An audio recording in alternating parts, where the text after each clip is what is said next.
All right, people. All right. Whew. Let me just bring this forward. Up. How far am I expected to speak into the mic, people? So, what is going on, mi gente? Inna alhamdulillahi wa kafah.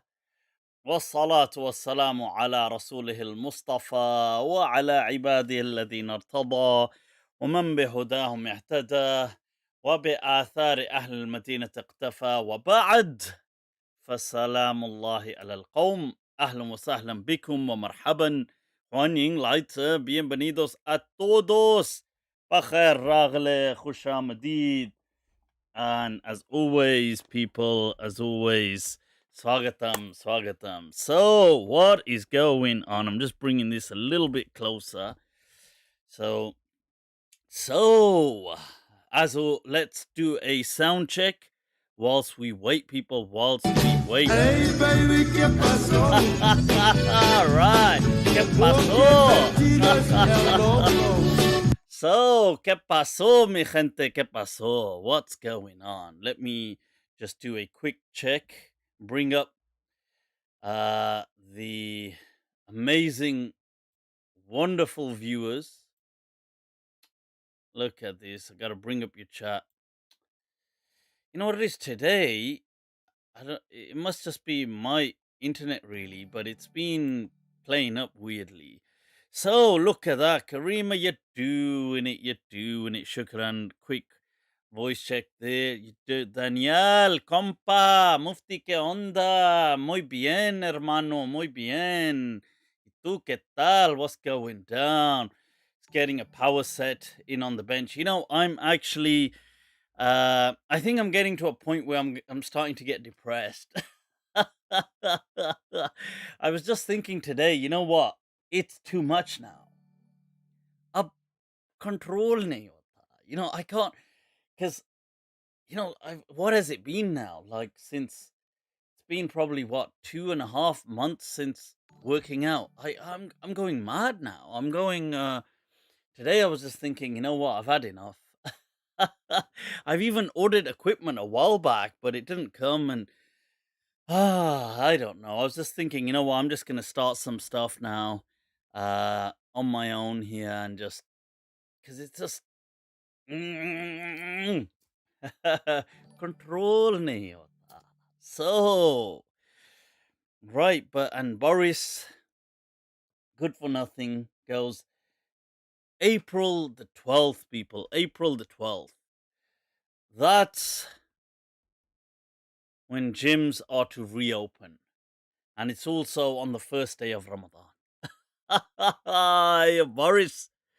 Boris, you, harami. You know, he must be kind of like, I bet there was some planning on that. They must have said, you know what? I know some of these Muslimics are going to run wild. So let it coincide with Ramadan. Ramadan. So they must have said, yeah, mate, that would be a good idea. Blimey. And there you go. We now have the first, whilst we're looking out for the moon of Ramadan after Sha'ban, we're going to simultaneously be looking for the opening of the gyms. Allah, Allah, Allah. मगर पागल हो रहे हैं, पगला रहे हैं यहाँ पे. This is people. How are you? How are you? Trader SZ, you're doing it. Much love for the super chat. I was going to, since Trader super chatted, that just reminded me. Look, Bitcoin, people, over 10 years ago, 2 pizzas were 10,000 Bitcoins. Today, 2 Bitcoin are 10,000 pizzas. Wah! It's gone full circle, mi gente. It's gone full circle. This is why you need to, people, you need to, speaking of also speaking of the subtleties to do with the subtleties mi gente, to do with such nazuk mizaj issues. Nowadays, everybody's crypto mad. But in addition to that, to cheer up some of the people, there's news in world news, sorry, rather, for all the achs, the ach out there, brother. You can see there's a men shortage, and the Eritrea government is forcing men to marry at least 2 wives or face imprisonment. अब ना मुन्ना ना, अब imprisonment, अब ये जुल्म सहा नहीं जाता हमसे. So, this one too much, too much, the brethren in prison, no, no, no, my friend. So there you go. So that's one for the achs out there. I thought I'd give them hope to say that, yeah, if all else fails, Eritrea, V is coming. So, huh?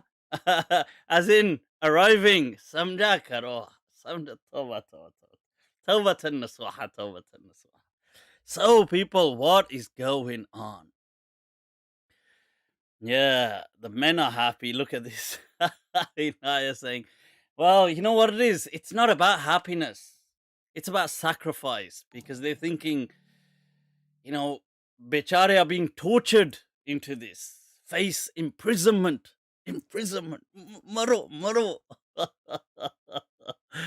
So, well, what is going on? Somebody said, did Abdurrahman Hasan reply? No, he has not. See, here's me. I don't get no replies from people. Story of my life, people. Story of my life. This, me messaging these beloveds, and no, this one, no reply. Well, people, if I Let me add a little bit of spice to I want to that. introduce you to a picture of the beloved Yasir Qadhi. That look, people. You. So, well, what? Today I want to focus on some of your questions. Yeah. Rational Faith said, I'll be crying while having the sex because I know I'll go to jail. So, see, this is the problem, brothers. It is the sacrifice, the sacrifice, this one. So, well, in addition to that, is there much to look at today apart from some of these topics? We have had an interesting video come in, which I'll take a little look at a little later on. Remember the village wars? You had the village wars that were taking place before. I don't know if you guys remember them, but they were they were with the beloved, and they were with this beloved. So somebody asked him, why are all Maulvis fat? We're going to take a look a little later on at some wisdom. Yeah, those of you that sometimes that my private chopper. So, why are all Maulvis fat? Why? So somebody asked him, why are all Maulvis fat? So, this is something we have to look at a very emotionally grown people. So that's something.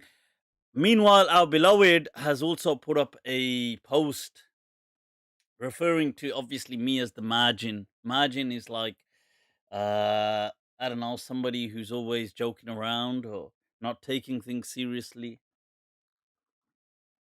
So there you go. And that's something we'll look at a little later on, people. But, so what about now? Well, let's take a look at what's preoccupying the minds of the beautiful people that my well-balanced followers are and viewers. Let me bring up Facebook. I still haven't managed to sort out the on Streamlabs, I've got to ask somebody who's an expert on Streamlabs, why does it no longer show this Facebook comments on the side? Just makes it so much more difficult. Got Kashif, Frowdy Frobry, Claire, you're doing it. Saliha, alright. Imam Trump, Henna, Shaji, Ahlan wa sahlan, Ahlan wa sahlan. Alright, people. You're doing it, you're doing it. Much love. So, what else is right? Those of you that haven't watched, by the way, the latest MindTrap, it was done with Ustad Sharqzadeh, the one of the East people, and it was on Rumi religiosity and rituals of sex. The sex, those the rituals, brother. So it's very interesting. We had some fascinating discussions. If you haven't caught up with that, I think it's definitely worth catching up. I did ask him, since he's between Iran and the US. He's from Iran but lived predominantly in the US, but currently back in Iran. I did ask him, I did put the $1,000,000 question to him that everybody was being plagued and struck down by. And that is, how easy is it to do mut'ah in Iran?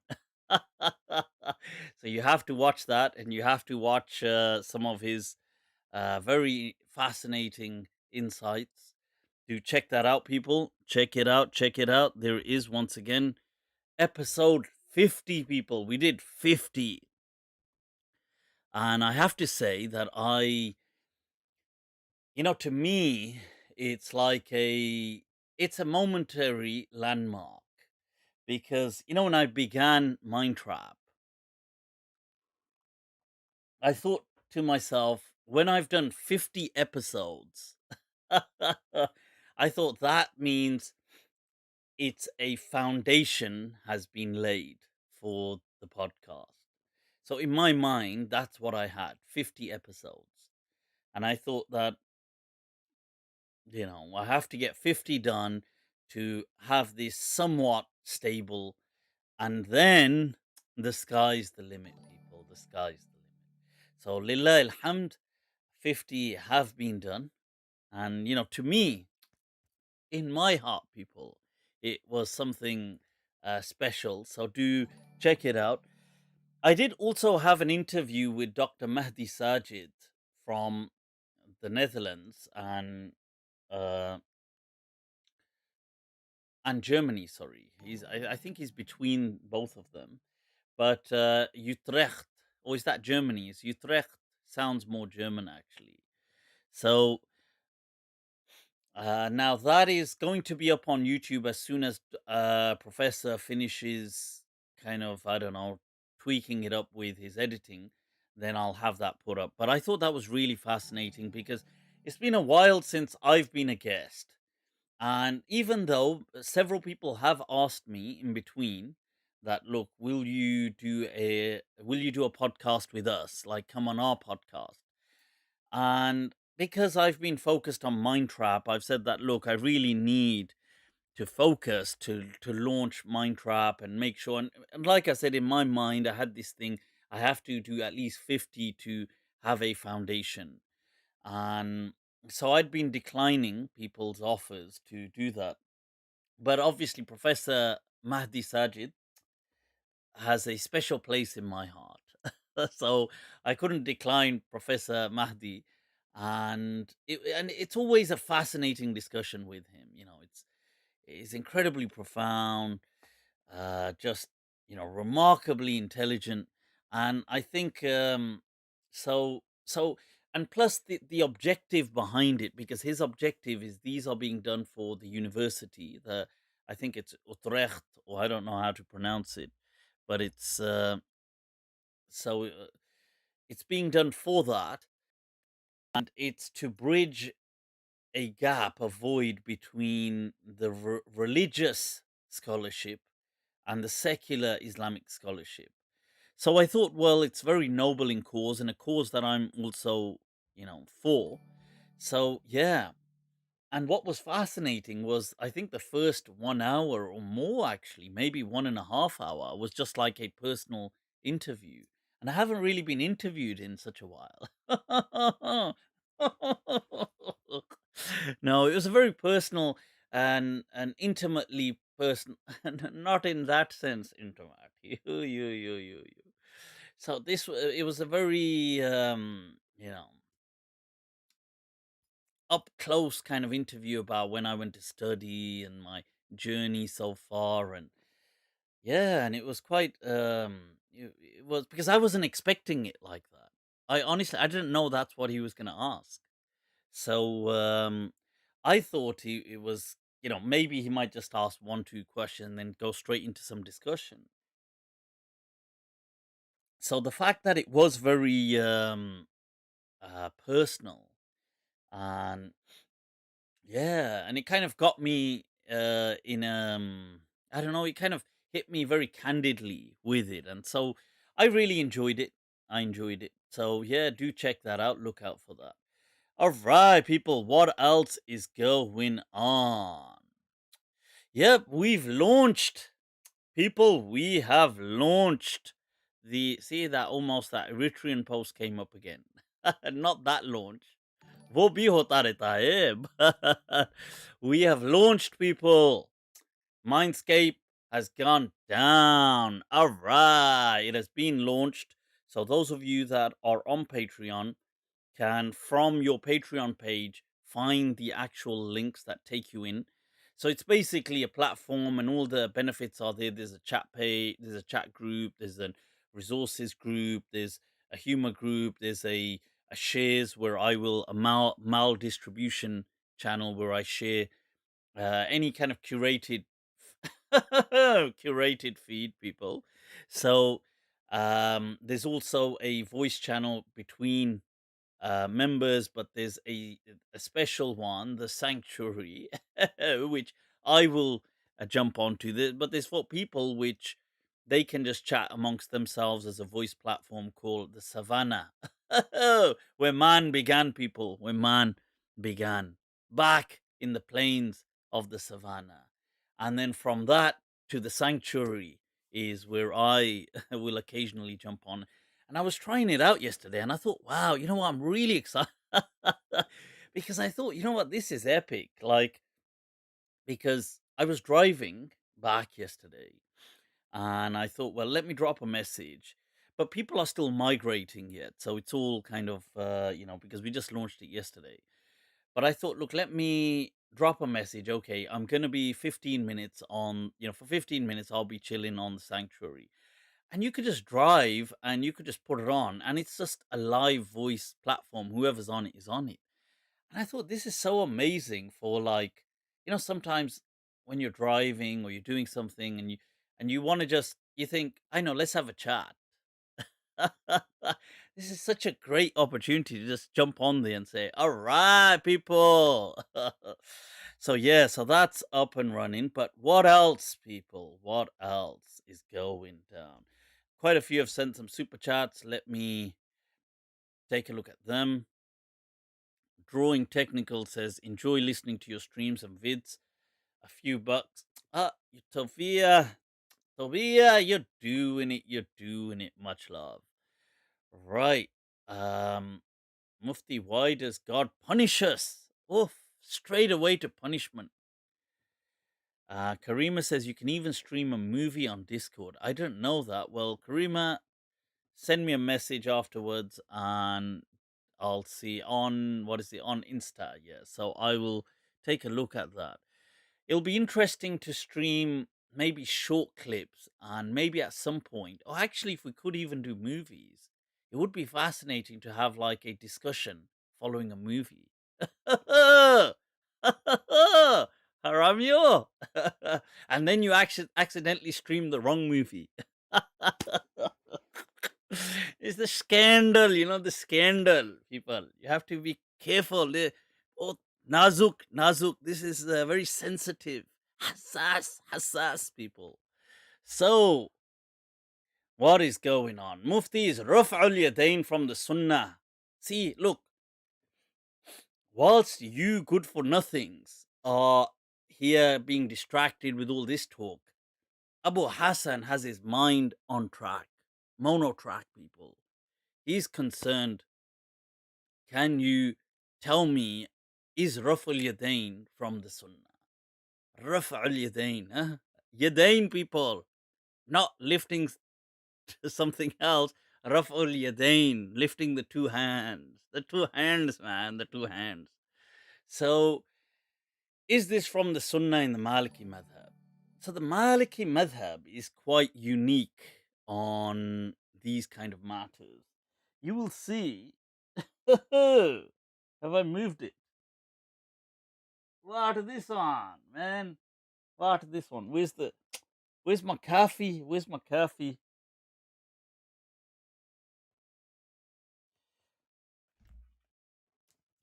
Let's see. People, you think just in case people think that these books are fake, karna padta hai, yaar. You have to do it. Nowadays it's a demand. If you don't do this stuff, people think, yeah, that book is. These are just fake. This is a green screen.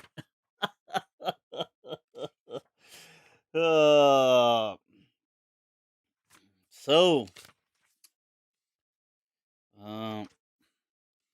Shahud wal Julus. This, people, is by the dawn of the Maliki Madhab, Ibn Abdul Barr, Al-Hafidh Abu Umar. Ibn Abdul Barr was from Muslim Spain, Cordoba. Passes away 464 Hijri. He was a very good friend of Ibn Hazm. In fact, they were like best buddies, like BFFs, people, BFFs. So, and what did you ask?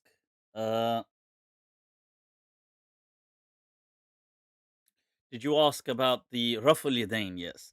So here he begins. Notice how he begins with in Babu Hay'ati Salah bi Kamaliha, how to perform the prayer with its entirety. He mentions about placing the hand as well. And he says, وَوَضْعُ الْيُمْنَى مِنْهُمَا عَلَى الْيُسْرَى أَوْ إِرْسَالُهُمَا. You either place one hand, the yumna, the right hand above the left hand, or which is also O in Arabic, irsaluhuma. You just let them hang by the side. Kullu dhalika sunnah fi salah. All of that is sunnah in salah. Notice, people, the style. And then he says,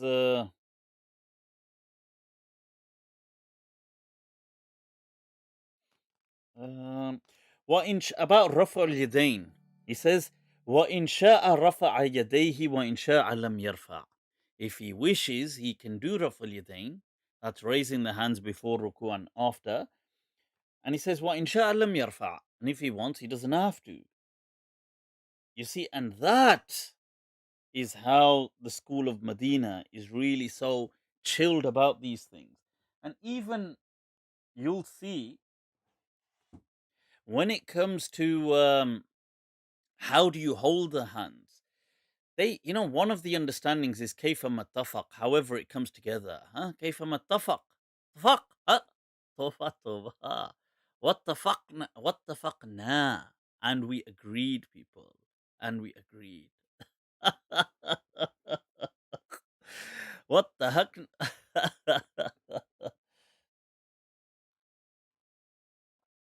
So, like how you say, what the fuckna? In Arabic, it means, and we have agreed. So, I can't remember. Sometimes I would say, like, just generally, what the heck? So I'd go, what the heck na ala kulli shay. Like, what the fuck na ala kulli shay? That we've agreed on everything. So once Zozo, Zara, my 6-year-old, walked in, and she was just saying, "What the heck na ala kulli shay." I thought, huh? What? She says, "What the heck na ala kulli shay?" And I was like, okay. Anyway, so people, let's catch up. Somebody said, what's Patreon?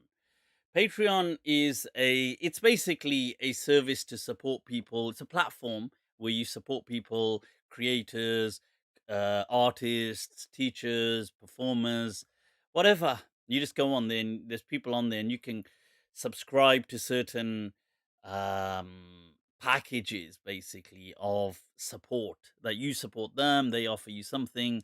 It works like that basically. So, what else is going on? Mufti, my ex blocked you on my Insta. I have to add you back. I don't know, huh? My ex blocked. ये क्या हो रहा है? कैसे so? कैसे so? Oh, he was very jealous of you. Sorry for that. No hay problemas. It doesn't bother me in the slightest.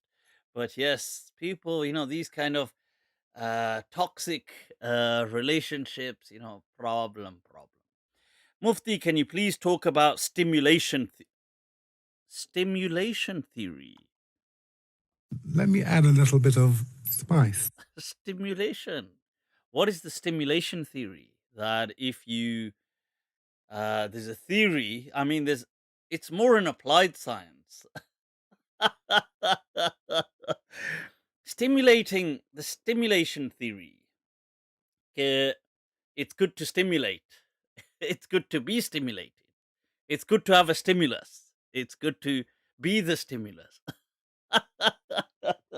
I don't know how else to. Shall we keep on adding things to this theory for A Khan? A Khan, you're doing it. You're doing it. Right. So. Right. So, what is going on? Right. Mufti, how did Adam. Where did that question go? Somebody said, where's the Patreon link? Somebody will share it. If one of the mods could share it here. Shukran. Right. So there was a question about Adam's. Mhm. Something about Adam's children. So I suppose if you send it again, I don't know. I can't see it. Oh, there it is. Somebody said, what the fuck? No, but that's how you say it in Arabic. You say ittafaqna, like we have agreed. What the fuckna? We have agreed. Ala, on, whatever it is. So people, you're doing it. Zeba, you're doing it. Mariam, Orenthal. All right. So what else is happening? How did Mufti Takash says, Mufti, what a name. Takash, huh? Takash. Sounds like Takash, like a sound effect.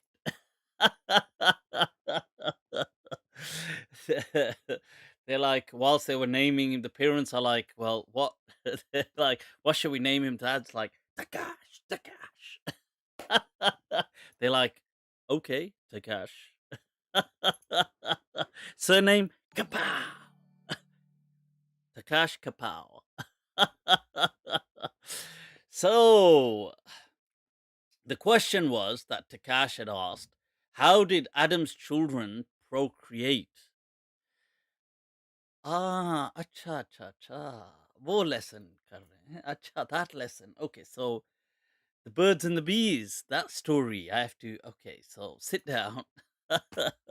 So what happens when two adults, they kind of they like each other, they like each other. then this nature, it's designed, huh? Oh, you don't mean in explaining like that. So what do you mean? How did Adam's children procreate when there were other humans' families? Were there other human families to breed with? Oh, as in, was it just incest galore? Or were there other? They're like, let's keep it in the family, yeah? Yeah, shall we keep it in the...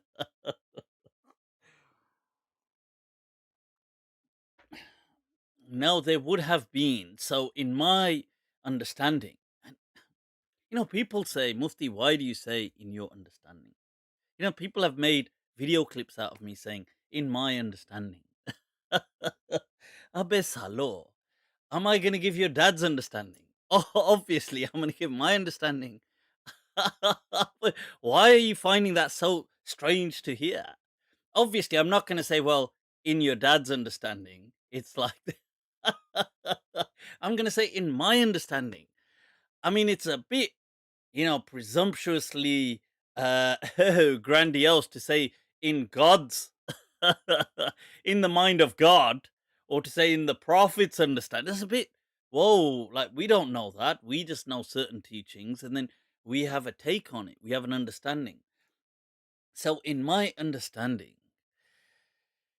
there were there were other Homo sapiens around. So Adam would have been the father of the cognitive revolution, the cogrev people, the cogrev, the cogrev going on. So, but Homo sapiens had been around for quite a while. Now, obviously, my theory, something happened that triggered this whole cognitive revolution. I do feel it may have been psychedelics. That may have been the plant that finally, it kind of that kind of breaks the straw that breaks the back, if you like. It's the thing that triggers that final thing that triggers an explosion of consciousness. And yeah, so there would have been other sapiens around, Homo sapiens, and naturally Adam would have also had many partners, and as would have his children. But his children would have carried on that this consciousness. So yeah, that's what. Right, all right. So Mufti, you're tapped. Yep, it is what it is, people. It is what it is.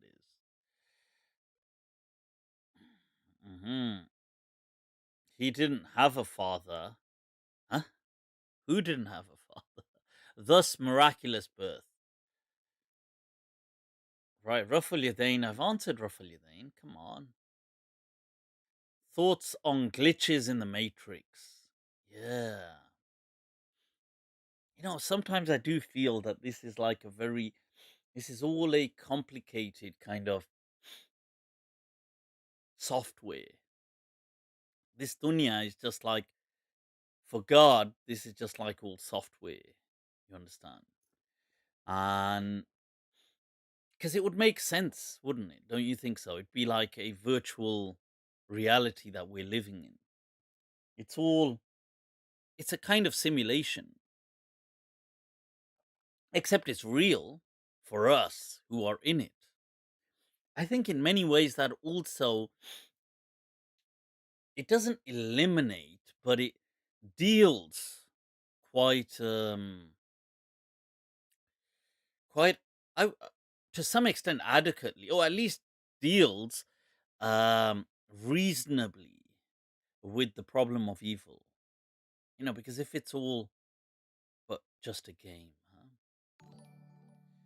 If all we see or seem is but a dream within a dream. Allah, Allah, Allah. Edgar Poe, Alan Edgar Poe, people. So, what else is going on? So, I do think that sometimes I feel that there's glitches. I don't know whether they're just in my head. Or what if there was just a glitch in the system? Yeah.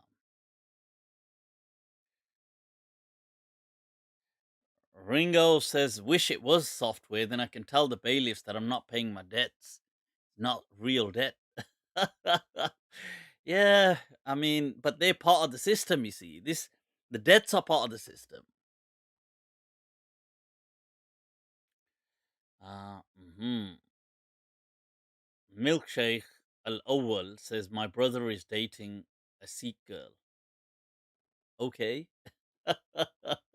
What is this, a competition? Are you trying to, are you posting it on here because all the kind of, the bechare incels that are on here are going to be feeling like left out? You're trying to make people jealous. Is that it? So, Mufti Yasir Qadhi said that tissue is sufficient for istinja. For what? For istinja. Tissue is sufficient. Rather. Is it from the nobility, though? One must ask Sheikh Yasir Qadhi. Is tissue from the nobility? One must not touch, stimulate one's own organ. Rather, when one approaches the bathroom to relieve oneself. So, can you say who you plan to bring onto MindTrap in the future? Yep, I've got, inshallah, this week. So not to, actually tomorrow night, beyond past midnight. So probably it's going to be about 1 a.m., 1:30 UK time. So it, I have Doctor Dr. Joseph, Ustad Joseph Lombard, who co-authored or was involved in the project The Study Quran. So I have him, and that's because of the timing. He's currently in the UAE, and so he's ahead of me in a time zone. And the only time we could find that would work would be very early morning for Dr. Joseph. So I'll have him on then, which will be about, I think, maybe 1:30 a.m. Might even be 2 a.m. I don't know. It'll be something like that, my time. Yeah, but for you Americans, Canadians, it'll be just, it's early in the night. It's early time, people. People, check this out. Yeah. ¿Qué es eso? This is to hydrate, people. Hydrate. People think I don't hydrate. So, what is going on, people? What is going on? Mufti, can you bring Sayyid Hammad Ali again?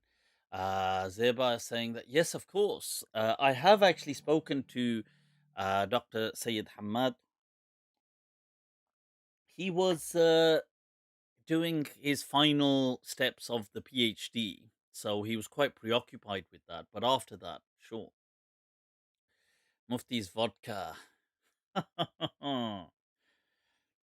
Right, so, right, what is, or rather, with your fancy Mufti, you drinking your perfume.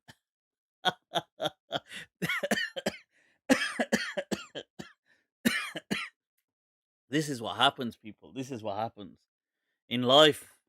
You know, when you lock us up for this long, lockdown,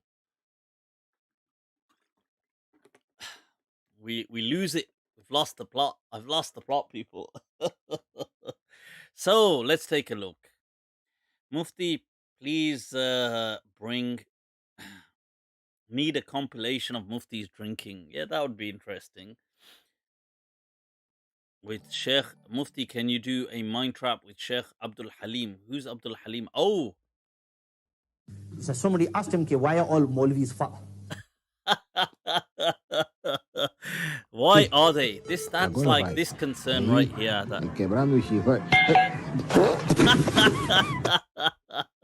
That's the kind of wisdom. So there's quite a few super chats. Let me get to them, people. Much love to all of you for sharing your super chats. Let's see. Idris, you're doing it.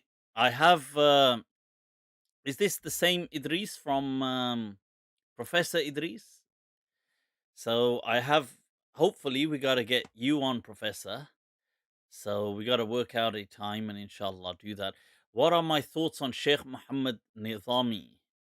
As in my thoughts on getting him on MindTrap, or no, what are your thoughts on Shaykh Muhammad Nizami? My thoughts on him.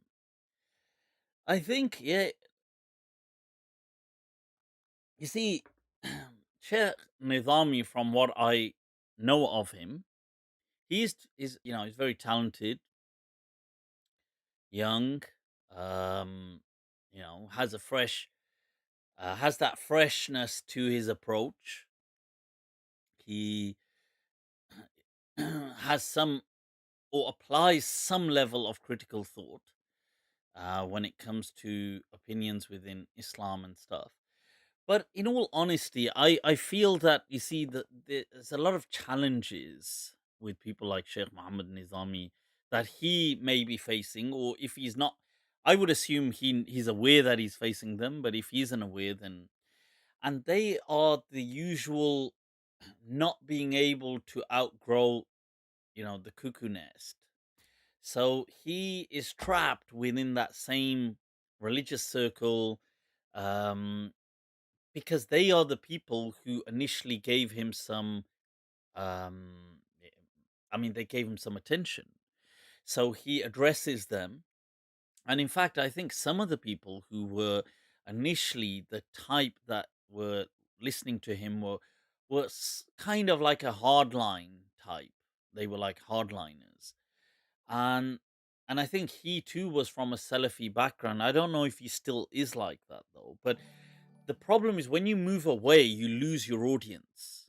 So you have to either create, bottom up your own audience, or you have to constantly try to compromise in, finding a middle ground to please that same audience that you have. So that's where I think he's stuck. And not just him, many people like him are just stuck in that because they're too busy trying to appease an audience that will never really be pleased with them. Because you see, to that audience, you're already a deviant. You got to recognize that. So I would say, look, just be yourself, be true to yourself, and let people find you. People will, you know, it is Allah who guides. Innaka la tahdi man ahbab. You do not guide who you want. Look, you just speak your mind, be true to yourself. I remember a while back I said to Sheikh Nizami, let's have a discussion, let's have MindTrap, let's do these things. The truth is, he's very worried, or very, not worried ain't the right word, but concerned about, this is my understanding, and maybe I'm wrong on this. He'll probably, he may say Mufti's wrong, but my perception is he's worried that he'll lose that little audience, because they're quite hardliners, like I said, who he kind of speaks to. So if he's seen chatting to me, oh my god, and the same thing, you get this with many people, and it's a shame because these are grown men being bullied into little pathetic kind of beliefs and not even being able to, you know, like, you need to be able to speak your own mind. You can't let people bully you into beliefs. What the hell is this? What are you like? And this isn't about him. This is about just people in general, like Imams. Like, what are you, like 12 years old in a schoolyard? How are people bullying you as as a grown man or as grown men into beliefs? That's just stupid. That's stupid on a new level of the word. Yeah, and it's very sad as well because, but you'll be surprised. It's actually the majority of the cases, that these people are bullied into, that they're not allowed to speak their mind. They're so scared. They're so intimidated. Um, when I say intimidated, I don't mean like for their life, but they are bullied. So they're not bullied in the sense that somebody's going to come and punch them, but they get bullied through online and through these things, and they're kept in check by these kind of like mob, which is usually that religious crowd. Just, oh my God, you're a deviant. No, no, no, no. Afwan, I do tawbah to Allah. I do tawbah. No, no, I don't do. That's the kind of issues. Yeah. Right. So somebody said, yeah, Paul's best example. He's so afraid. Karima. Yep. Yeah, that's true. Yasir Qadhi, but Yasir Qadhi, to be fair, is trying to. I think he's trying to kind of just to kind of voice his truer self, but he's doing it in such a, if turtle pace. It's basically his kind of infinite wisdom in how to do this is, I'll get a turtle, but I'll give the turtle Red Bull, but I'll still keep it as a turtle. As bizarre as what I'm saying sounds, that's his kind of his infinitely sophisticated wisdom on how to be true to yourself. So he's taken this really super, um I don't know, kind of borderline. He's gonna get upset, but like caveman approach in when it comes to sophistication. Obviously, no, he's very intelligent, but this approach is like, how you'd picture someone when they were still living in caves, how they would have solved a problem. So Yasser Qadhi is, he's kind of like he's reaching back to that kind of ancestral wisdom. So what I'm gonna do is I'm gonna do this really gradual. See, you need to just be real. I don't give a damn. Do whatever the hell you want. Like one of that, like O Carlo, like O Carlo, Joku Jokarna. Do whatever the hell you want. I'm gonna. This is me. This is what I believe. And anybody that's got a problem, I don't give a damn. That's how you have to be real. And then people with an open heart will start listening to you. But they're worried that if we do that, we're going to lose our following and we're going to get blacklisted. So I'm going to do it in such a turtle pace that basically, so I'm going to say the same thing, that this is me, do whatever the hell you want. But I'm going to basically release, I don't know, one letter of that sentence, just one alphabet letter every 6 months. So basically, I've said the same thing, but it's taken me 10 years to say it. And by that time, the old school have kind of died off, and now it's younger people. So that's his kind of strategy. I just think that life's too short, man. Why do you care? Why would I care about what people think? And do these people really care for me? Like, let's be honest. Like, if there's haters out there, why why why does their opinion affect my life so much when they don't even like me? Why am I trying to please them? They're not going to ever help me if something goes wrong in life. Like, let's be real. If anything, they're going to rejoice. And there's going to be Schadenfreude. They're going to be like, happy if something bad happens to, let's say, me or to people. This is the truth. So why should they be the people who you're worried about trying to appease or keep in good, in good sentiment? Why? These people don't care for you. They wouldn't have a minute of their lives for you. And this message is to everyone out there that is so busy with the opinion of others, and especially these others that are not in their positive circles, not their friends or their family, or it's not these are the others out there that don't even really like these people or don't care for them or hate on them, or those others, the people out there. Why are you trying to please these people? You can't please them. And even if you do, so what? Honestly, like, life, remember that those people who matter don't mind, and those who mind don't matter. Keep it like that, people. You have a circle of friends that are like true, genuine friends. And these people, that's really what matters.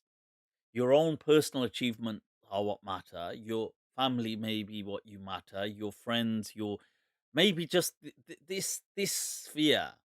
And then there's the world out there, and the world out there, they have to adjust to you. You know that's not you to them. जो हमको मिटा सके वो जमाने में दम नहीं खुद हमसे है जमाना जमाने से हम.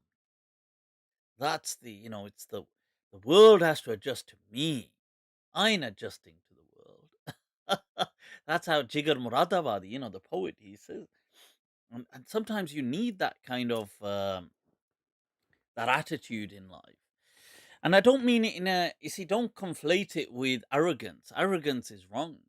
But sometimes you need that kind of, just to be able to do what because otherwise you just worry about people, and they have this loka accent.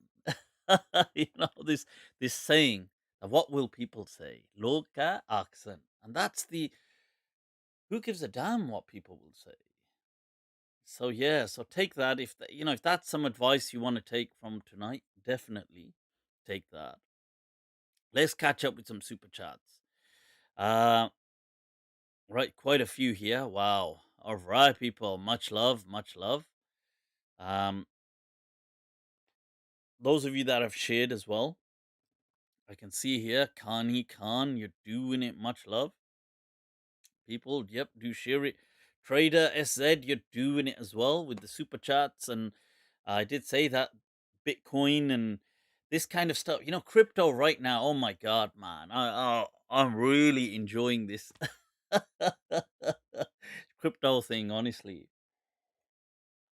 It's just been a crazy, even though the market has been a bit down. But who's really clued up as well on crypto is Sheikh Sajjad, which is spelled SJAAD, from Sacred Text Institute, Sacred Texts Institute. And definitely, by the way, anybody who wants to look to enroll on something online or do certain Islamic things, I definitely advocate connecting with him, his institute. What I'll do is I'll get his details, because I don't. He did actually tell me, but I don't. As far as I recall, it was Sacred Texts Institute. But he's epic, very level-headed, down to earth, profound, sophisticated, and traditional as well, kind of scholar. Doesn't necessarily have the wacky, wacko views I have, but very tolerant, and tolerant is, I don't even like the word tolerant, but very understanding, and very calm. And I've been trying to get him on MindTrap, but he really shies away from public discourse, which is a shame. But yeah, but if you ever want to know Islamic stuff about crypto and that kind of stuff, he's definitely somebody to reach out to. But I'm generally loving the scene. We're proper trading galore, people. No idea what we're doing, but we're loving it. So, what else is going on? Rosalina, it's risky. That's all I'm saying. It ain't that great wealth creator everyone's saying it is. But what I would say, about crypto, okay, I would advise, this is something you can just discard it, but just my thoughts. I'm just sharing, as they say, it's just afkar. بنات أفكار زفت إليكم فإمساكم بمعروف أو تسريح بإحسان. That's what it's just, these are just thoughts. I would advise that even if you don't get into crypto properly and you don't trade and you don't do that, I would advise learning about it and just mucking about a bit on it. It's not difficult. And look, there's no. I know people think they will tell you that, look, there's all these epic plans and there's all this, the market has these rules and it's like an organism and it works and it does have. I'm not disagreeing that it doesn't work in cycles and stuff, and there's all these different ways to look at moving averages, or you're going to look at this particular formula, or you got the Fibonacci, you got so many things. But I would say, even if it's just, you can ignore all of that if you want. Just a simple, intuitive kind of feel. Just muck around a little, even if it's a tiny amount that you put in. Even if you just put in a couple of £100 and you are just playing around. You know why? Because I think just to familiarize yourself with this world of crypto, and you might make a couple, you might put in a couple of £100, maybe you make 20, £30, maybe you lose some, maybe you make, but it's something that you're prepared to lose. You put it in, but it's worth the experience, because the future, whether we like it or not, is crypto. It is going to overtake, and it is going to forcefully um, just make its place in the world, forcibly. And it's fascinating, because remember, I once did I did this talk on, what was it on sex slaves and concubines and things like this, and in it I speak about the social consciousness, and I speak about the way you have certain images and how certain things come to your mind. If you haven't watched that talk, do check it out. But I gave the example that sometimes certain things that, once you become conscious of them, then it becomes obvious. And I used the two image um pictures to give an example, that where you can see where there's a double image, whether it's a man or a dog, or whether it's a vase or two faces. But the vase and the two faces is very obvious. But there's some, I use them in there, I won't ruin it if you haven't watched it, but there's some that if you can't see it, like at first, you only see one, but the moment the other one is brought to your attention, you can no longer unsee it. And that, I use that allegory for social consciousness, the kind of zeitgeist that is there, this feel, which I feel is the collective consciousness. Once that changes, as it changed towards slavery, then these things changed. And so do watch that lecture. But in there, I give an example. I say that, let's say in the future, the world is run in a decentralized way. Like, let's say in the future, somehow they don't have governments. And they will look back at us and say, like, how did those people used to just accept that somebody could dictate the laws for them? How did they accept that? And you see, we don't even question it. It's not even, it's just a given. And I use the example of something like income tax or different things to say, well, look, there's certain things that are just a given for us. Like the government one is a good example, that but of course we are just citizens, and there's a government, and government makes laws and it does things, and but why? Well, like, obviously, because you're going to think, well, obviously that's how people rule, that's how people live. But in the future, if they move away from, imagine there's a decentralized, the world is just run by one kind of government somehow. It's not run like, and you think this is crazy. How could that be? You think that, Mufti, are you are you smoking something? But you see, crypto, it is showing us something, isn't it? Money is becoming decentralized. And you would never have thought it. Because who would give up the power over money? Because money is unbelievably powerful. I would argue it is the most powerful of the human psychosocial entities. And it's amazing. I have that Yuval Harari's book. I do recommend you get it. It's called Money. And the saying he has on the back, that we want money because everybody else wants money. And because everybody else wants money, we can buy with it whatever we want. It's just a psychosocial interdependency.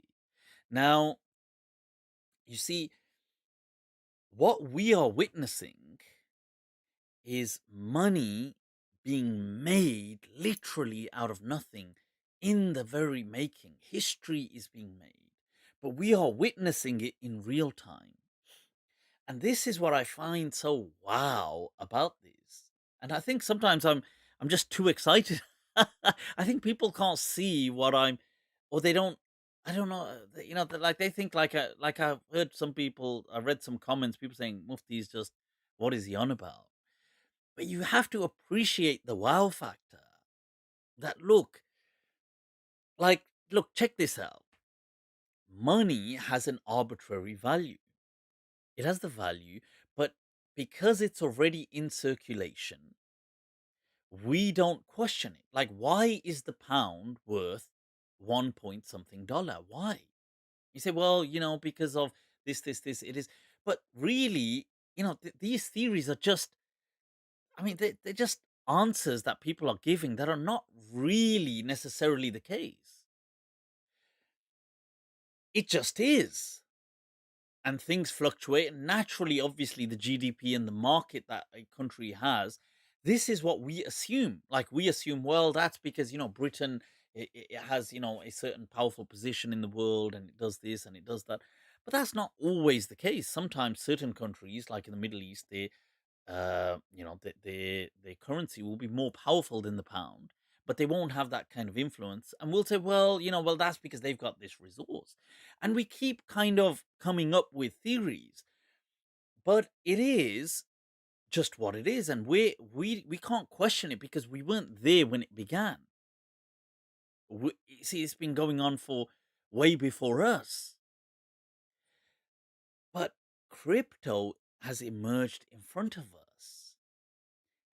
And even though, really speaking, a lot of crypto doesn't have yet, I mean, it's going to have, but it doesn't yet have uh, ecological, like much real world applicability.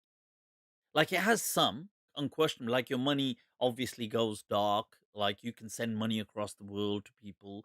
But and some places, you can buy things from people. It's starting now, like since 2021, there's been much more of a advance towards it, but there's still less applicability in real world value for it.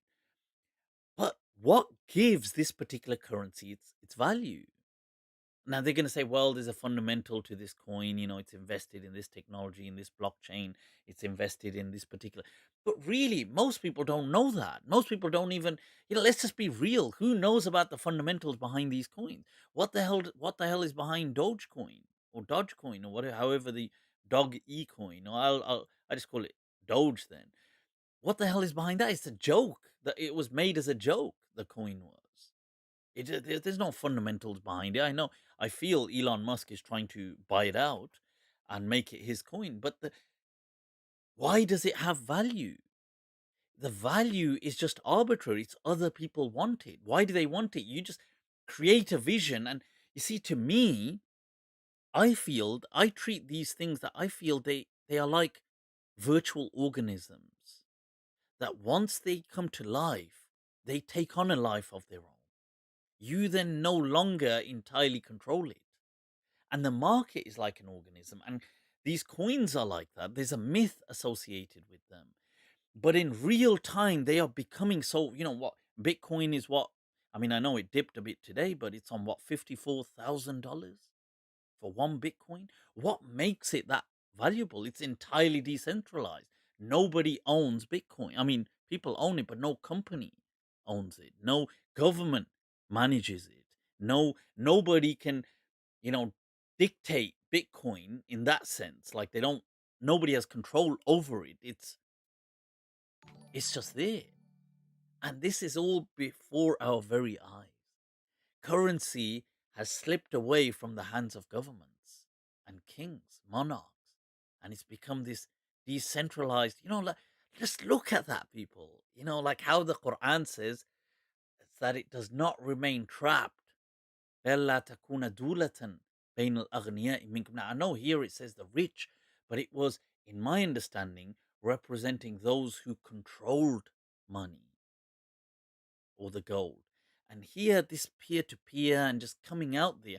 And obviously, the rich will still control more of it than others, but it's a phenomenon unfolding. So, this is why I do I marvel at it, and I do love the concept. I think it is, and you see, it may represent in the future governments becoming control becoming decentralized. You see, you may say today, Mufti, you're chatting it, but mark my words. You see, this as money becomes decentralized, maybe power will somehow become in a slightly decentralized way. Maybe, or maybe I need to ease up on some of the the supplements. I need to ease up. Uh Somebody said, Mufti, it's 2021. People still doubt crypto. I wouldn't doubt it, honestly. I think, if you doubt it, it's your loss. I would say just familiarize yourself with it, even if you're not going to invest huge money into it. Just become familiar.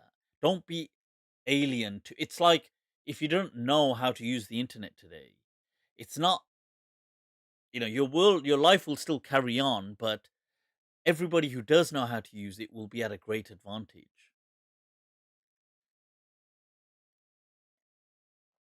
True wealth can't fluctuate. Says who? Wealth is but a psychosocial entity, my friend. It has no real existence. Submaya. Submaya. It is all but an illusion. اعلموا أنما الحياة الدنيا لعب ولهو. Allah.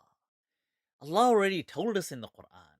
He put it, the answers were hidden in plain sight, people. It is all but a game. That al-hayat dunya la'ib wallahu, an entertainment. So why not enjoy? After all, Allah is telling us it is just a game and entertainment.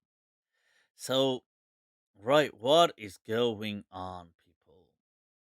Mufti Firas Zahabi follows you on Instagram. Should you invite him? I have. You know what it is? See, Firas Zahabi, I've messaged him. He hasn't checked my messages. I don't know whether he's. If somebody's in touch with him, please ask him. I have also commented on some of his. Sometimes you comment on a person's profile and it brings it to their attention. Like you might say, "Hey, check DMs, please," and I have. But so he messaged me. He started following me, I think, 2019, and he messaged me, and a very kind of cordial, very friendly, reaching out. And I messaged him in 2020, last year in the lockdown, about MindTrap, but he doesn't seem to be checking the messages. And I fear I do fear because I know in between he's done a few mind traps with people like Muhammad Hijab and Ali Dawa, and he's done a few with, I think, a couple with them. And I do fear, okay, real talk. This is what I fear. I'm being honest. I fear that he has spoken to them because when he first reached out to me, his message was about he really liked what my message about reason. I think maybe now that he's connected with people like that, they may have told him, look, stay away from people like Mufti Abu Layth because he's a deviant. And so therefore maybe that's why he doesn't respond to the messages. Or maybe it's just he just has never seen any of my comments, or could be tomato. Either people.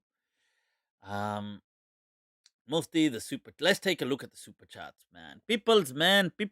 What is going on, peoples? Right. I did have, I did have some poetry, by the way. But chalo, well, let's get to the super chats. More importantly, people. More importantly. Here come the super chats. So, why use the word nikah, not sawa? Okay, let me start make sure I'm from the beginning. So, in the beginning, there was the word, people. There was the word. All a man has are two things, huh?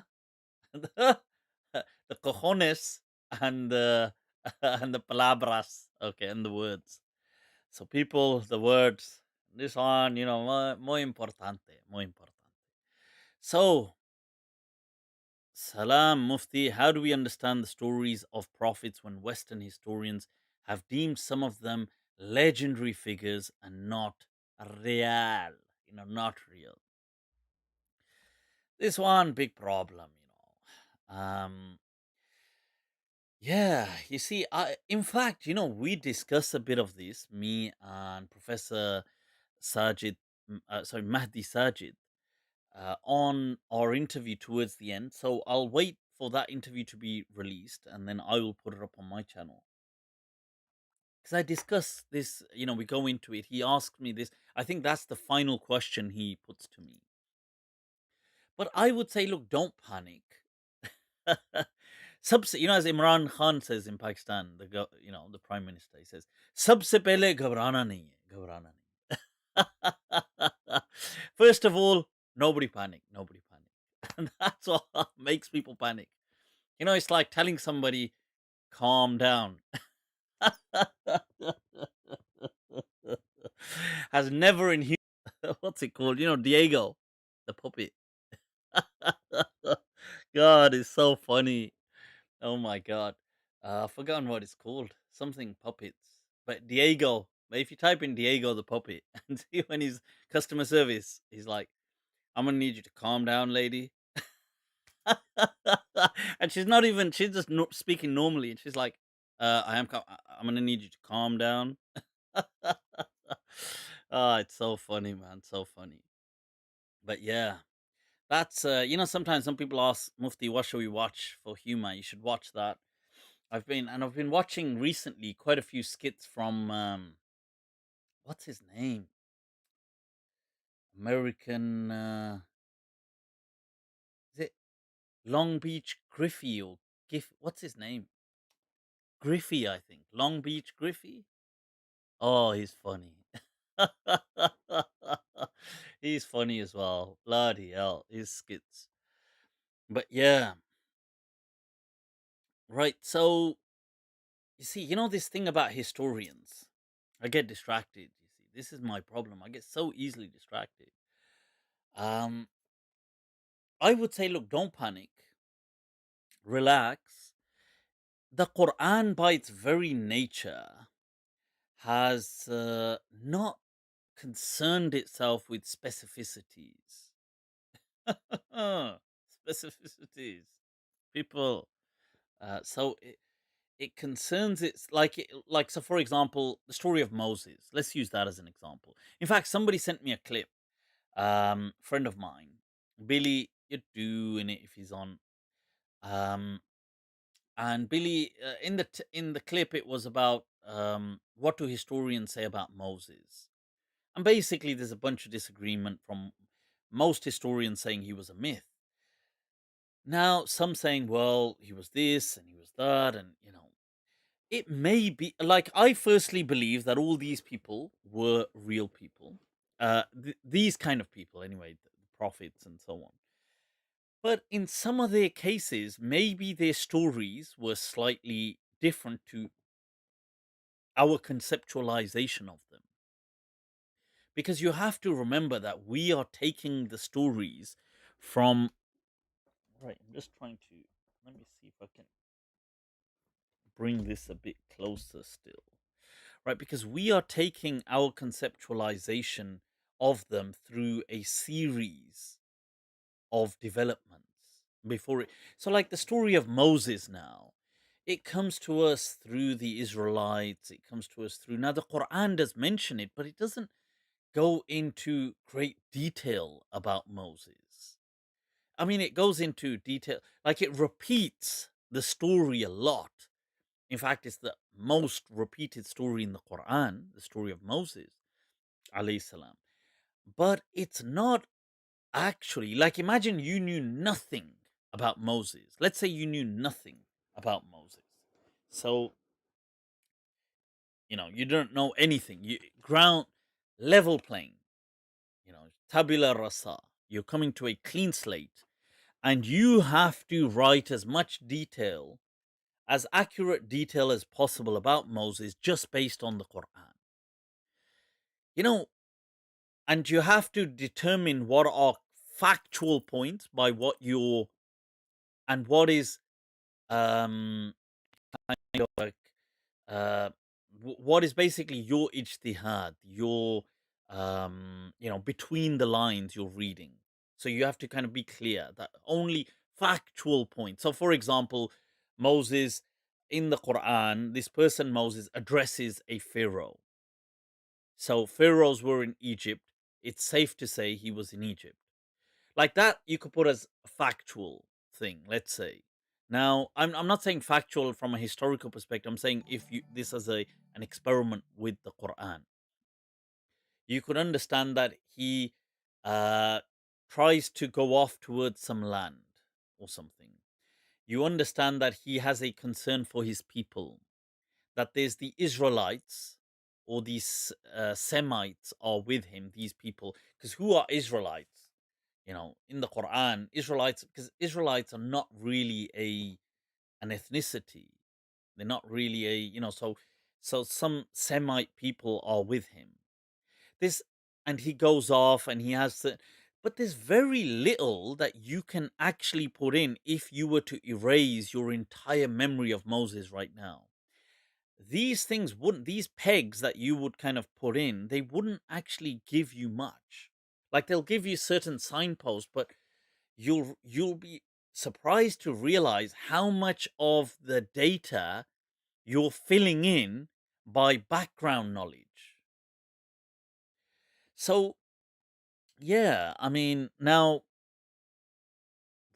and I know I've discussed this previously. And was Moses Akhenaten, for example? This was something which I am quite inclined towards.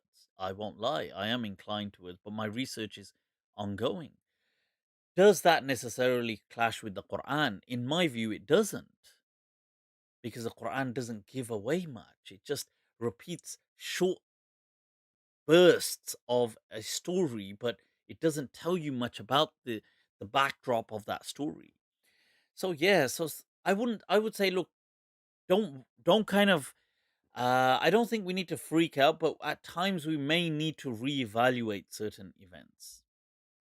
Next time's super chat. I was about to say timestamp. Right, so where did the first depiction of hell come from? As far as I'm aware, it all came from Dante's Inferno. Sid Khan. Sid, you're doing it, Sid. You're doing it. Much love. Right. So, people, I did share previously, those of you that haven't, um, that were looking for gear. All right. Not that kind of gear. They're going to turn up looking for God knows what kind of, looking for steroids. They're looking for working out gear. Not tracksuits and that kind of stuff. Sid is your guy. And I do appreciate, Sid, what you did send to me. I'm going to see if I've still got it here. Uh, nope. It seems to have gone. But yeah, so, right. So that's, oh, it's here, people. Let me bring this up because I would really appreciate it. He went out of his way. And Sid, much love. People, there's the number.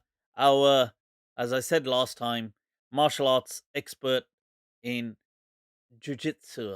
Brazilian, expert in Brazilian jiu-jitsu. Uh, and I did say that always to remember it's BJJ. Two J's. This could make a world of a world of a mix-up. It would be a mix-up of of biblical proportions if you got that wrong. So let's take a look. The first depiction of hell. No, it doesn't come from Dante. Dante's. Uh, yeah, no, it won't come from Dante's Inferno, but I do have a video clip on the etymology of Jahannam. And I feel a lot of this begins with the Greeks. It begins with Hades, and then Hades kind of forms into this. So in the Bible, really, they're using the word Hades in a lot of the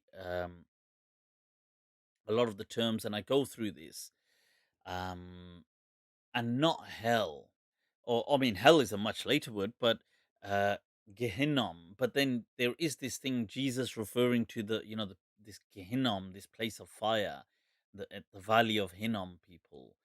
And this term then kind of metamorphs into Jahannam. And so you've got this Hades, Gehinnom, Jahannam. And so it is this kind of journey. But yeah, do watch my clip on that. I go into it in much more detail. Next question. Hira, why was the word nikah, not zawaj, used in the Quran? It's an interesting question. Zawaj is used as well, like Allah says. I suppose, in the sense, it depends. Not zawaj, but words derivatives like zawajnahum, like we married them to or paid them. Actually, not married. You're right, because that in the akhirah, when it's speaking about pairs, it's about we paid them. Zawaj. I don't think there's a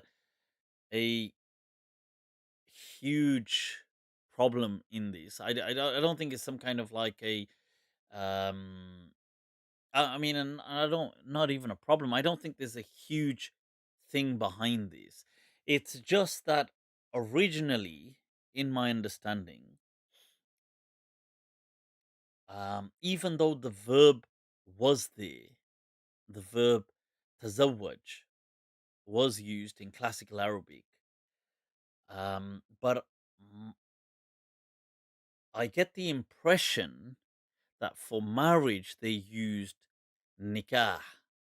So they would use the verb, they would use yankih as well as a verb to get married, but when they would use the noun, they wouldn't generally. I'm just trying to think, zawaj. Actually, I mean, they do use it a lot in the Salaf. So a lot of the fatawa, they do mention zawaj a lot. But I'm just trying to think about like in the Quranic type of time, that discourse. Maybe um it's, I don't know, maybe they saw. No, it'll just be an arbitrary. If I gave a an assumption, it would be really just very arbitrary. But that's a good point. I will try and explore it further, if anything comes to mind. And nikah comes from a much more, a very raw word, in the sense that it actually comes from the word sex, and so its linguistic form actually means sexual intercourse. So, but then people, from there it took, it kind of migrates to this meaning of an this institution of of relationship, that you're embarking in this relationship, which obviously is of a sexual nature. So from the yankih or tankih, as is used in the Quran often, there it is understood as just nikah. But you're right, they could have used zawaj.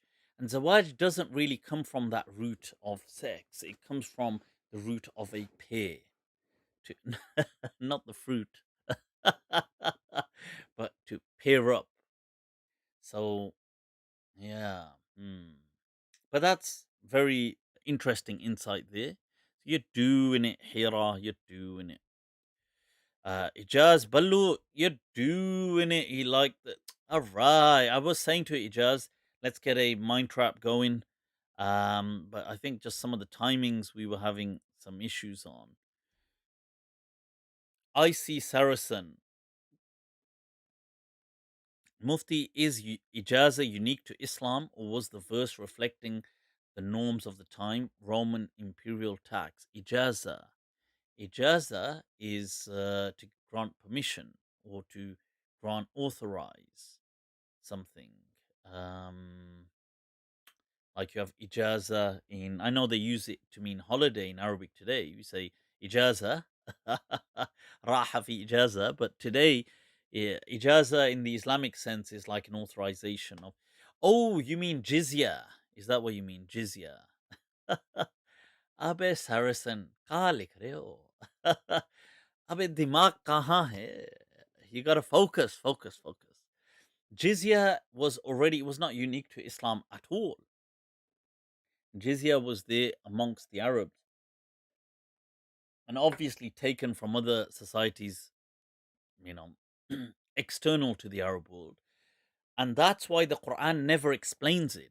The Quran uses the word jizya, that you take the hatta yu'tul jizya, until they give the jizya, without even explaining what that means, because the people clearly knew what that meant. So that's what it was. Joshua Siemens. You're doing it, Joshua, with the with that surname. You're doing it. You're doing it. Seaman, Siemens, Siemens. It is I, Seaman. Huh? The embodiment. This is the after. The pre version was just the Siemens. Now it's the persons. Now it's the peoples. So first it was just the Siemens. Oh, you're doing it, man. You're doing it. So, right, was the Islamic Golden Age the peak of Islam so far? Possibly, yeah, yeah. As in, Islam is not at any kind of peak right now. Not in as I take it by peak. I'm associating with that a sense of flourishing, advance, advancement, a kind of opulence, wealth, a sense of grandeur, a sense of global glory, a sense of dictating the lingua franca and the a huge, whether it's even maybe possibly even global economy or global politics, global leadership, influencing all of these things. Islam obviously isn't doing that today, but there was a time, Muslims were kind of the breakthrough people, man. They were breakthrough thinkers, philosophers, and it wasn't that. Yes, they did translate a lot of the Greek stuff, but they were not mere translators. They built on that knowledge. They didn't keep it to lower order thinking skills, just knowledge and understanding. They took it to, analysis, application, synthesis, creation, evaluation. They added these higher order thinking skills to it. They became authorities in and of themselves. They Ibn Sina, look how he, um, when it comes to his medical stuff, Al Qanun fi Tib, it became such a renowned, a it became a canonized work, canonical work on medicine. I mean, since the times of Galen and people like that, I mean, their works were being transmitted, but Muslims became somebody in that sense. They were authoritative in that sense, and they, even if you want to look at medicine, um, you've got these people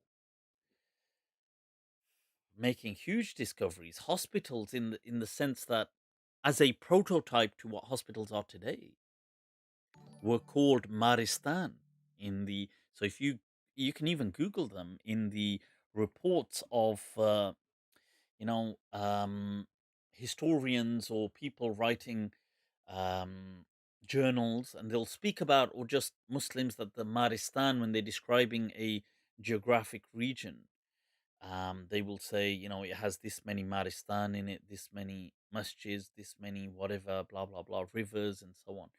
And these hospitals were medicating functional, and they weren't. Yes, obviously today we're in a different day and age, but for that day and age, relatively throughout the world, they were doing it, and they were very scientific. They were very razi, you know. Not the obviously there's several razis, but there's the famous Abu Bakr al-Razi, I believe. The he was a philosopher, but he was also a medical expert in his day and age. That's what I'm saying. In his day and age, he um, and in fact, I remember reading about him in his books that when he had this huge, he was very much into empirical data. And it's shocking because today Muslims are sometimes so. You ask them something, they're like, "Hey, what are you talking about? Akhi? Oh, okay." But back then you had these people come across. He was one of the first people to ever deploy usage of control groups in experiments of medication. And there's a story about him that I think in Baghdad, or was it? Yeah, Baghdad.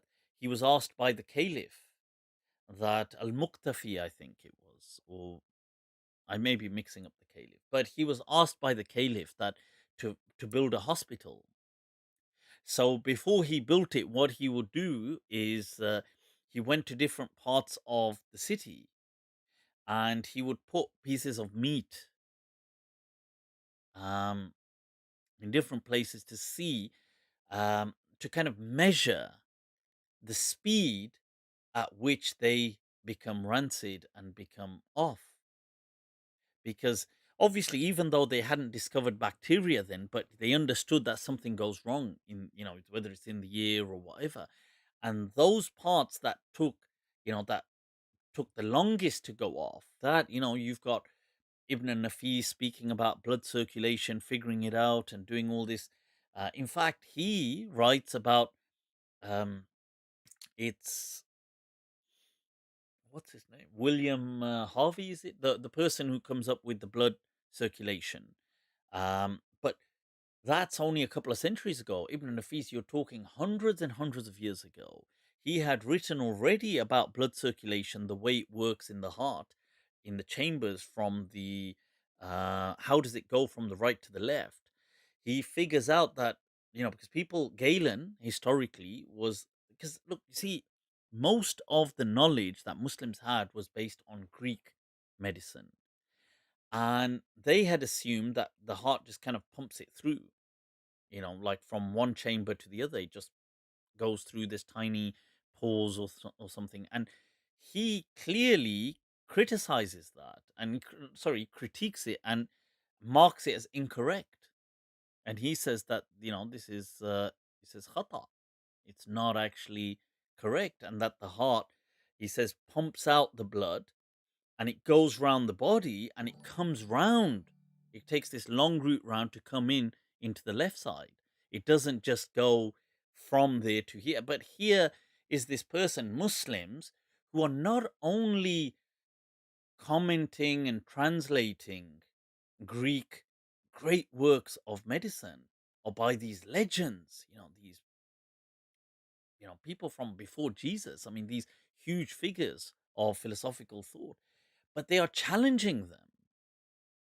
They are saying that, and the amount of confidence you must have to do that, because you have to remember it's like today trying to challenge Einstein, because people, some like Galen was like that. He was a huge authority. Anybody, that studies uh,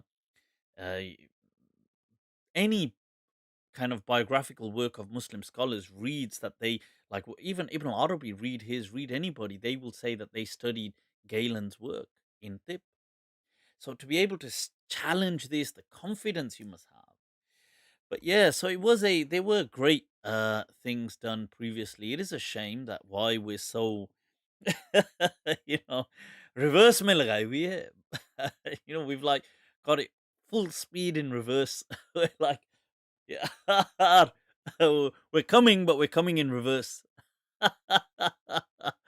So, Mufti, King for Robbery says, can you discuss the misinterpretation of Hadith and Quranic verse to suit their narrative? Any particular? I'm not sure which Hadith you mean. Oh, right, sorry, I'm referring to Hizb ut-Tahrir. Yeah, I mean, Hizb ut-Tahrir, as I've mentioned before, are just a cancer in this ummah. They are a people who are obsessed with, this unhealthy disease of seeking global dominion, worldwide power. We need to rule over the world. We need to.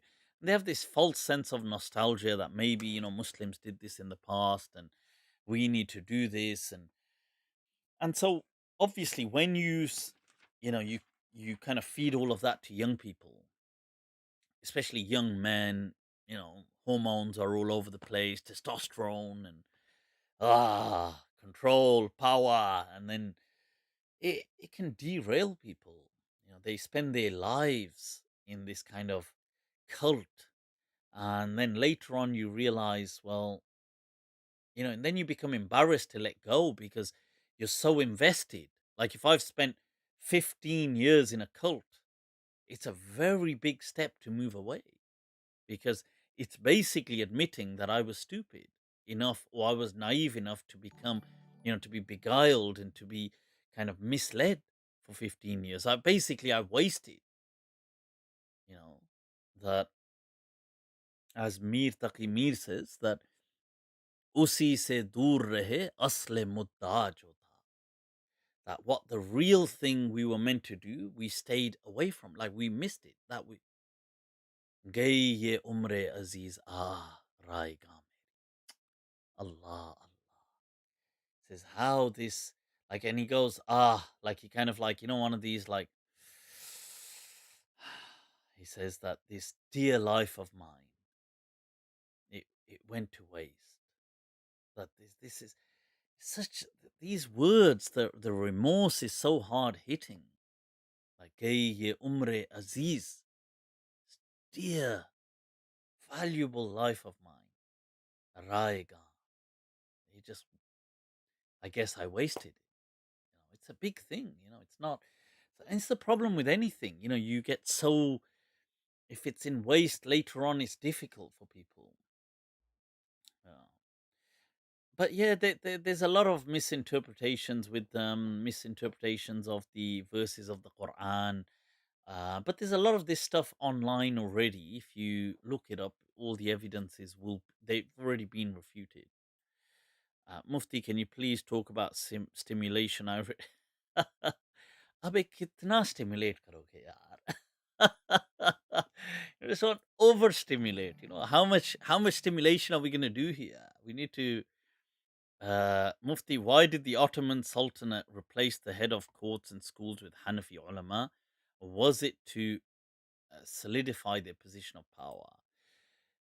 You see, the if you're asking why did they have Hanafi judges, that's because the Hanafi madhab was the madhab of that part of the world. Like the Seljuks, and these people, the Turkman, and um, that kind of Central Asia, those steppes that you have, they were, um, they that's what they were. They were Hanafi. That's where the Hanafi madhab was. So it's natural they're going to, because they're from that. That's what they will then deploy. But I don't think it was a kind of conspiracy. But in all honesty, only two madhabs have ever known sovereignty, as Ibn Hazm says. You gotta love Ibn Hazm, though. He, Allah, Allah. I have this kuch purana, this affinity with Ibn Hazm. But yeah, so, but he says, and it's interesting because we speak of Michel Foucault. Foucault. What do you know? You know Foucault. We speak of Foucauldian perspectives in psychology now when we're looking at discourse analysis, power evaluations, looking at power positions, agency. But it's interesting, as a prototype version, that's what Ibn Hazm is doing. He's speaking about why he feels that there's certain things that you need to take into consideration when speaking of the, he says, when you're analyzing, or just to understand the Maliki madhab, because he was obviously he was anti-madhabs, and obviously because he was surrounded by Malikis, they were the people he would lash out at often. And he says that, look, there's been two madhabs only who have known sovereignty, that they have ruled, and it's been the Hanafis in the east and the Malikis in the west. And that's a fascinating statement. I mean, from a perspective, it's a historical observation, but it's also an incredible statement from a discourse analytic perspective in looking at power positions. That this madhab, what he's trying to say is, you see, don't just look at the rulings. This madhab comes, it is speaking with a history of power behind it. And he's using that maybe with um, a mark of suspicion in saying that because these people have been, they've had power, it's not, how much can we always trust their sincerity? He's coming from that perspective. But it is a fascinating observation. Here is Ibn Hazm speaking about what later on, people like Michel Foucault and uh, such people and other people in psychology discuss in discourse analysis. Right, let's move on. Simulation theory. Akon, you nutty. Well, I spoke about simulation theory already, and I do agree. Yeah, it could be. And yes, somebody did say, do you feel a deja vu could be a glitch? Well, if the simulation theory is true, then yes, I would feel that. If it be true. Fathi Akarim, you're doing it. Much love for the super chat. Idris, shukran once again for the super chat. I see Saracen. Yes, I've covered the jizya thing. Shukran. I'm just going through some of these questions, but I may have already answered some. Samuel Amin, Samuel Imam, Samuel Imam, Sami Allah, huh? No, la, Samuel Imam. Did Allah hear? No, the Imam heard. Sami al Imam, Allah. Shukran for the super chat. How can fiqh become relevant again in the modern discourse? You see, the way fiqh can become relevant is, and I discussed this with in the interview with Dr. Professor Mahdi Sajid. I feel that maybe it doesn't need to be as much the issue, the center. Maybe we need to shift our focus to ethics, but do wait for that interview to be released. But if you did want to promote an organic growth of fiqh, and I do love fiqh, but if you wish to promote that, you need to update all the rulings of fiqh to the contemporary world. And the truth is that we're centuries of updates behind. Not just one or two updates. We're like, we're basically operating at a pre-industrialization level in fiqh. That, like, so all these fiqh books are pre-industrialization. So industrialization hasn't even happened yet. What are we gonna, it's like we're hundreds of years of updates waiting. I would say, look, most of this law today, if you read, let's say you're reading, okay, that's a commentary on hadith, but let's say you're reading something like that over there, which would be in, or even this, these are both commentaries on Khalil. Oh, sorry, this is actually on Ibn al-Hajib, is Tawdi'ah, but it's by Khalil, and that's by Tata'i on Khalil, his Mukhtasar. These fiqh books that you have commentaries on, the vast majority of those chapters, excluding the first chapter, so you leave the first chapter aside, and the last one might be on criminality. So you put that aside. All of the chapters in between are to do with transactions and trade and huge and variations in trade and permutations and nuances and, oh, you bought this and can you get a refund and how does a refund work? And you see, these are just statutory laws. We have statutory laws today that are much more, they're already there. And in the past, fiqh, and this is why when I discussed with Dr. Mahdi, I mentioned that, you see, the reason fiqh was so central and it was the main sought after science, as opposed to, it was more sought after than hadith or adab or lugha or language, or it was much more sought after than those. Why? That's because was it had a career target to it, a trajectory, a career trajectory to it. You would end up, you see, if you studied hadith, okay, what might you be able to do? You might be able to teach. I mean, you will be able to teach. You'll become a teacher. Okay. What else? You could write books and become an author. It's not very lucrative back then being an author, but okay, you could. And being a teacher wasn't necessarily a lucrative job. It would still, you know, it wouldn't, it had a kind of dignity associated with it because people saw that you were illuminating knowledge, but not a lucrative dignity.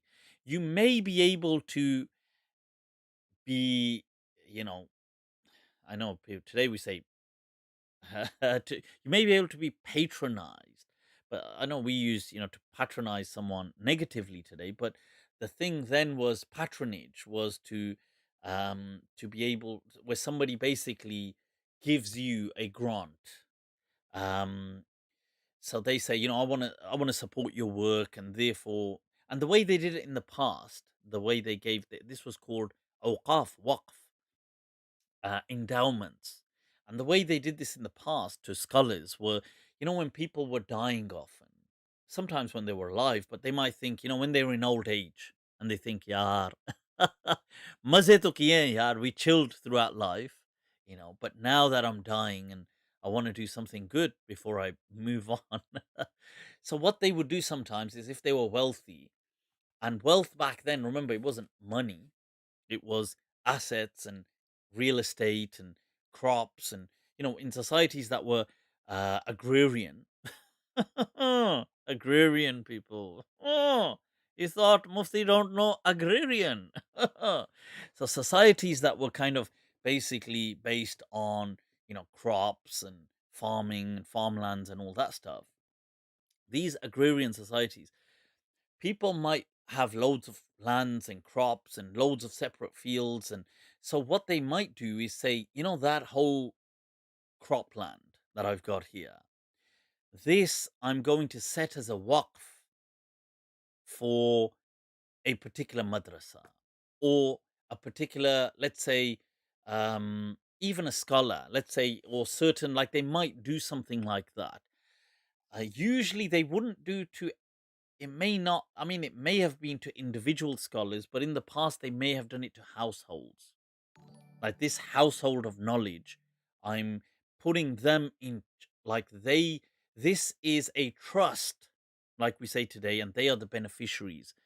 And so, even though the person's own inheritors will always watch over it, but but these people who, let's say, these students, as long as this madrasa keeps running, they will be beneficiaries of the crops and the revenue that is generated. So this is how these kind of things worked in the past, endowments. But anyway, so what else could you do? It wasn't a teacher was it's like a teacher today. You're not rich by being a teacher. Maybe a bit of prestige, not prestige, but a bit of, oh, I change lives, but that's it. However, fiqh in the past was like, it had a trajectory where you could become, like today, a solicitor, you could become a barrister, you could become a judge, you could work your way up to a high court judge, a supreme judge, you could eventually work your way up to being in the presence in the courts of the monarchs, of kings. So it was hugely, I mean, it was overwhelmingly lucrative. So, because of the money drive, it generated a market. And so everybody would study fiqh because, obviously, if, because if you just want to pray nafal, you can just stay at home and pray nafal. But people want the cha-chang, my friend, the cha-chang. So the cha-chang only comes if you work a trajectory that has a career. So that's why fiqh was so popular. And today, I don't think we need that, because today fiqh is quite redundant for the most part. Even if we were to make up all these Islamic rulings on things like refunds and this is how it works, and what about a 28-day refund or this day, we've already got statutory laws for that. Why do we need to regurgitate the same thing? And today, even if you memorized and learnt all these fiqh rulings, what are you going to do with it? You're not going to become a solicitor or a lawyer or a barrister or a judge. You're just going to know it and become a teacher. So if you're going to become a teacher, then... So that's why I argued for shifting the focus from fiqh to ethics, about human rights and stuff. But cool. All right, let's move on. Mango Pix has super chatted. Much love, Mango Pix. You're doing it. Sid Khan. Oh, I've answered that. Defense, not design. All right. Mufti, is it permissible for men to wear shorts during sports? You. Nutter. Huh? Acha. Decent sports. Decent sports. You. Decent sports. Sports here is not an it's not an allegory. So, right, during sports when there are no women around, as in there's no women around on the globe. There's no more women around at all. I mean, what would be the point of living? If there were no women around, let's just be honest. If there were no more women around, it'd be like, you know what?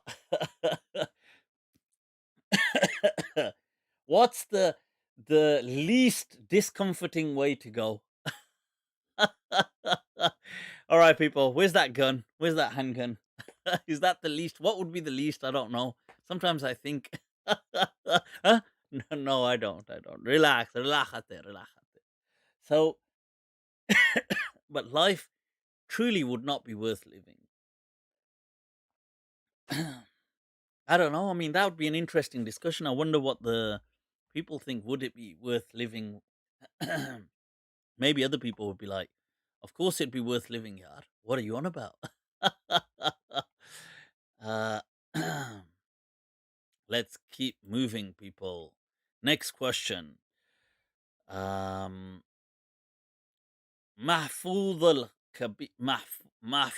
al Kabir. You're doing it. With the super chat. How was Sunnah developed historically? Right. How was Sunnah developed historically? I'm not sure what exactly. I suppose you mean the institutionalization of Sunnah, and depends what you mean by Sunnah. Do you mean Hadith by Sunnah? Because the Malikiya do not mean Hadith when they say Sunnah, and neither do the Hanafis. That's more a Shafi'i thing.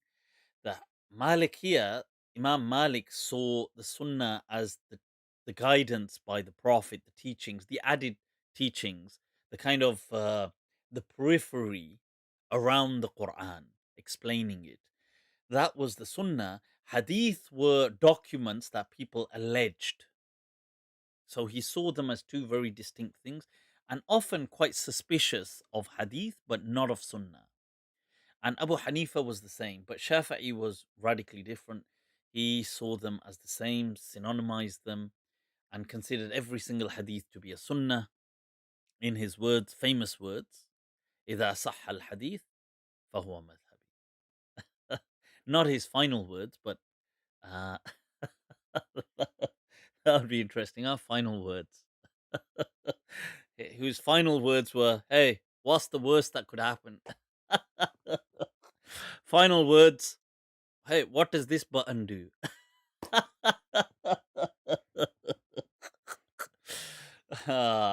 Right, so this Sunnah, I think that's such a loaded topic. I don't know, because it's I could be going off in so many directions, and it's not even the question. But I feel that it is important to understand that, you see, when Islam was rising in the time of the Salaf and just after, so let's say around a hundred, let's say 110 Hijri, so 100 years after the Prophet, to about another century going on. So that century, during that time, there was a huge struggle for orthodoxy. Now, to forge orthodoxy, and I say the word forge here, I'm not using it in a malignant sense, but to highlight the artificiality or the superficiality and the arbitrary nature of orthodoxy. That what defines, because you see, there's this, prior to that, I feel the first 100 years, I feel that orthodoxy, if anything, was associated with um, a kind of legitimacy, a political legitimacy. Hence the debates of Shia, Sunni, Bani Umayyah, all these things of the first century of Islam are all about political legitimacy. They're not really about fiqh or how do you practice Islam or what are beliefs in that. I mean, there's beliefs are involved in the political legitimacy, but it's a different kind of belief structure. It's more about, do you support Uthman? Do you support Ali? Do you support this group? Do you do that? It's more that political orthodoxy is people are trying to carve out orthodoxy through a sense of hereditary legitimacy. And then what happens is, into the turn of the second century, so we've gone into 100 Hijri moving forward, especially after Hadith gets documented, because of all of this, the drama going on in the first century, and a lot of Hadith are being fabricated. So Ibn Shihab Zuhri documents Hadith. He's commissioned by Umar ibn Abdul Aziz in the year 100 to 101 Hijri. Now, maybe 10 years after that, 15 years after that, people start documenting isnads, Ibn Sirin and other people. Now, what happens in this era, moving forward from this, so let's say 110, 115 to 215 or whatever, that 100 years there, people are trying to carve out a new sense of orthodoxy. That why are you the main body? Remember, Ahl Sunnah doesn't even have a name. So splinter groups have a name: Shia, Qadariya, Khawarij. They have names, but Sunnis don't have a name. There's no such name as Sunnis or Ahl Sunnah. It doesn't exist. I mean, the word Sunnah exists, and I suppose if you said Ahl Sunnah, people would understand. See, it's very interesting that what would they understand if you think about it? So far, the strategy to define the center has been that the periphery defines the center. You understand? अबे सालो, pay attention. यहाँ पे this is गहरी बात बोल रहा हूँ, गहरी बात. I'm going in deep. This one profundity. Okay, so we're going in deep, people. We're going in. So look, the periphery defines the center. So we are not Shia. We are not Khawarij. We are not Qadariya. We are not Jabariya. So who are we? We are by who we are not. But so far we haven't said who we are, because the identity for who you are as a positive entity has not yet emerged in the Muslim world. And we are going into 200 years after the Prophet almost. I mean, even, 150 years after the Prophet. So What? How? And everybody wants to be at the center. You see, you want to be in the center, and then you want to be in the center of the center. What does Mutanabbi say? عذل العواذل حول قلبي التائه وأحب what is it? وحب الأحبة منه في سودائه. Allah.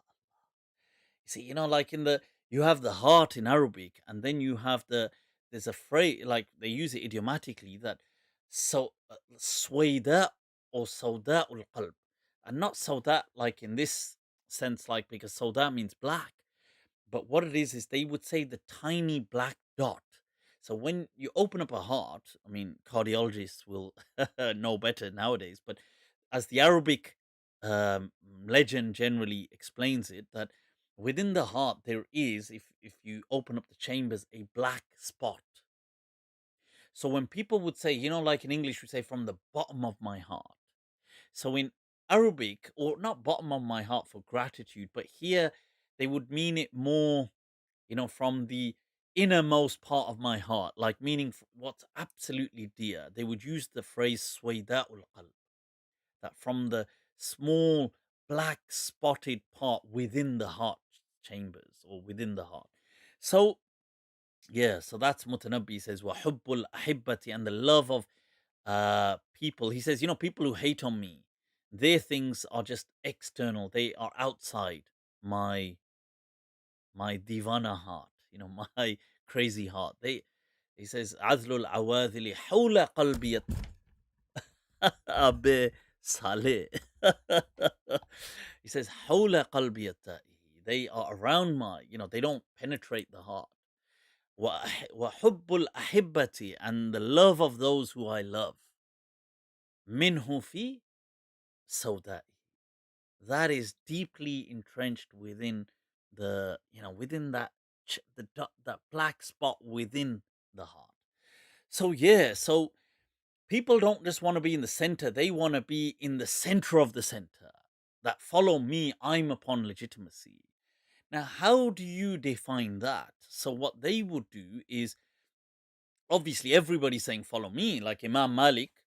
This is a true point. Imam Malik would say, look, it's the people of Medina and I rep them. This is not only orthodoxy, this is the orthodoxy that you want to be following. It is at the center of the center. Layth ibn Sa'ad in Egypt would be saying the same thing. Awza'i would be saying the same thing. So what happens is, during this time, to carve or forge authentic orthodoxy, the narrative is to become associated with hadith. See, the hadith project at this stage becomes a tool which is instrumentalized to forge or carve orthodoxy. That how do you know I'm upon the truth? I'm the mainstream Muslim because I'm involved and associated with hadith. So whichever scholars became involved with hadith became orthodox. And hence Imam Malik, because he was the don of hadith, became this central figure. And hence Abu Hanifa was deemed a deviant in his day and age because he was not involved in hadith, even though he was not a deviant. But you see, the people, because he didn't have that label of hadith, and these factions, like nowadays everybody says, oh, what's that? Hamsab, what's that? We're all one happy family. Ooh, singing songs. Yadon ki barat nikli. That's nonsense. Yeah, they did have respectful times, but they vied competitively. There was rivalry. That don't follow him, follow me. And this always happens with religion. So people kind of did their version of trolling and sometimes hating and hateful speech. And hence Abu Hanifa gets it bad because he didn't have the shield of hadith to support him. So yeah, the hadith project is a very powerful tool that was deployed during the 2nd century of Islam especially towards the latter part, the mid to latter, or early-ish to the end and into the 3rd century, in carving out an identity for Sunnis. So the proto Sunnis were, hence, if you said in that time, who are Ahl Sunnah, they never used to use this word, they would have understood it as by saying the people who concern themselves with hadith. Let's move on, people.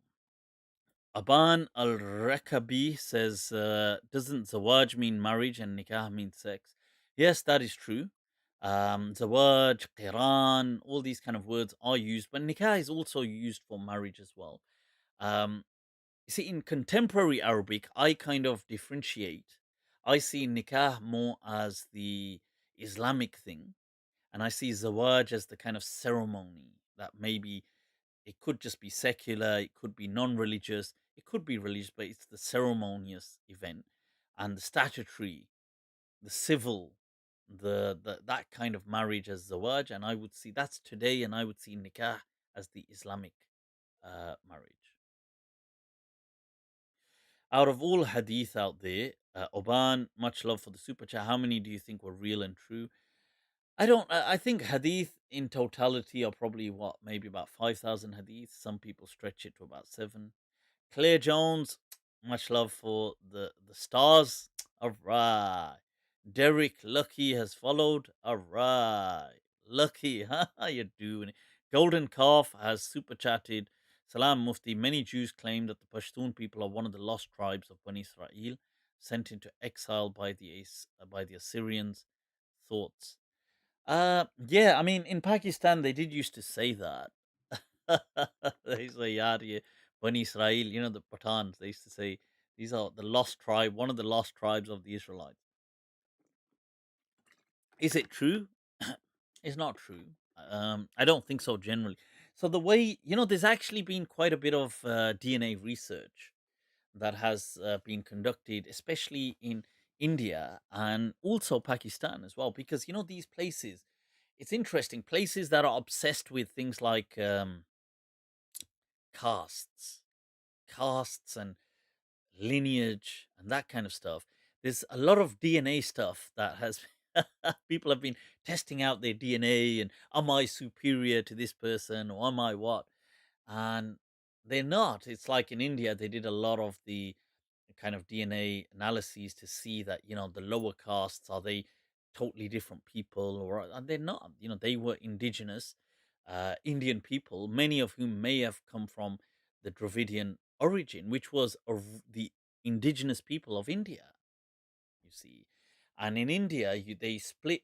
Often you have the what they call the ANI and the ASI. So the ancestral North Indians and the ancestral South Indians. And in this, we're including Pakistan and including Bangladesh and that whole thing, that ancient India. And you find that the ancestral North Indians, so all of them are related. So all people of Pakistan and India and all of these are ultimately related at a base level.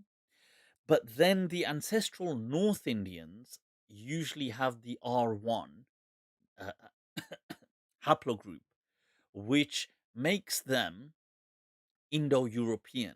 So they are kind of like, they have a relation with Central Asia and Europe. So they share those haplogroups, hence the languages as well.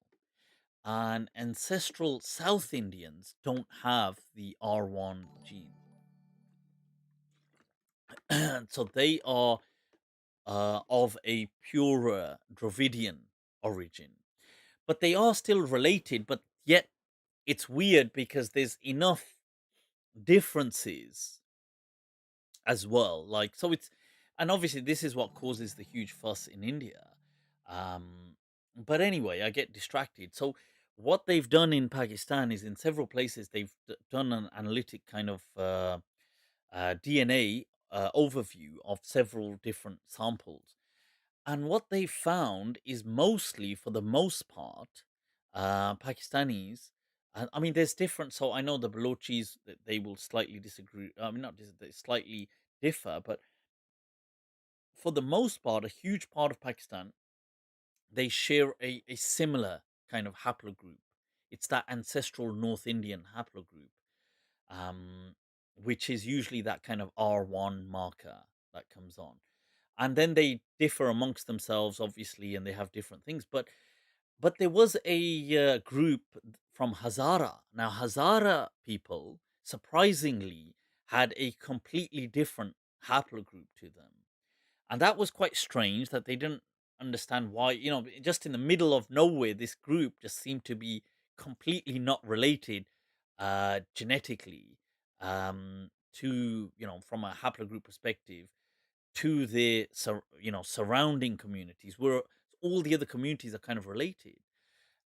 So, and this, they feel that the Hazara community were more closer at some point to the kind of, um, like the Turkmen and the kind of Tartars and those people historically, and they feel that there's a myth that the reason it was called Hazara is because from the word Hazar, Persian word 1,000, because originally this was a kind of a kind of like encampment for a military base of 1,000 soldiers were kind of camped there, and then they just settled, and hence because they were initially complete outsiders, that's why their kind of haplogroup markers still today are incredibly distinct to the rest of Pakistan. But that's just, uh, I digress. But I think they have tried to research, is there any Semite? Like, are they Semitic, like the Jewish haplogroups amongst Pathans? And I don't think they found anything successful, but do let me know if they do. I find this discussion very fascinating. Um, yeah, today I'm doing a lot of ये हो क्या रहा है यार? I'm going into a lot of discussions. I drank too much coffee. So, Shamaz Leela. Shamaz Leela. Wow, what a name. Surah Al Imran, verse 7 seems to imply that people looking for interpretation of verses are doing something haram. Can you explain? Yeah, فَمَنِ ابْتَغَى وَرَاءَ ذَلِكَ. You see, the thing is, look, Allah does say that, look, this verse begins by Allah saying that, look, we have revealed this book, that from it are verses muhkamat, that they are kind of set out. You can understand them. And then there are verses mutashabihat, that are clouded for people.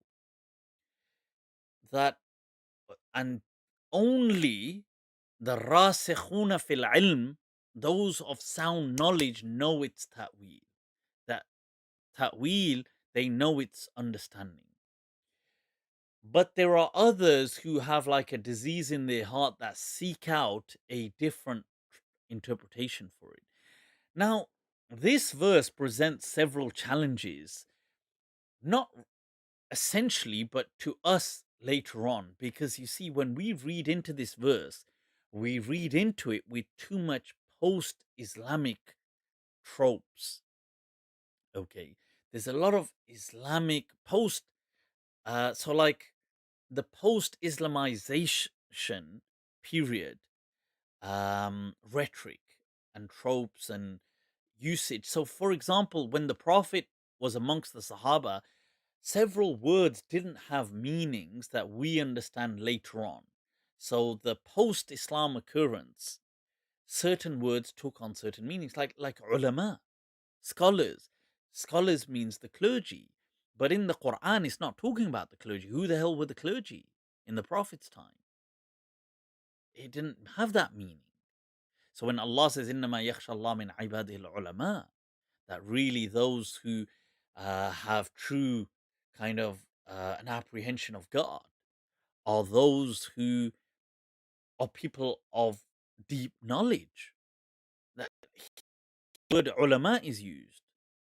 But you see, today, ulama, the clergy, use this to tell you that, look, this is the position of ulama in Islam. But in the time of the Prophet, that couldn't have meant clergy because no clergy existed. So, what did it mean there? Just as the word masjid didn't necessarily mean, it just meant a place of prostration. And later on, it became a building that was a masjid.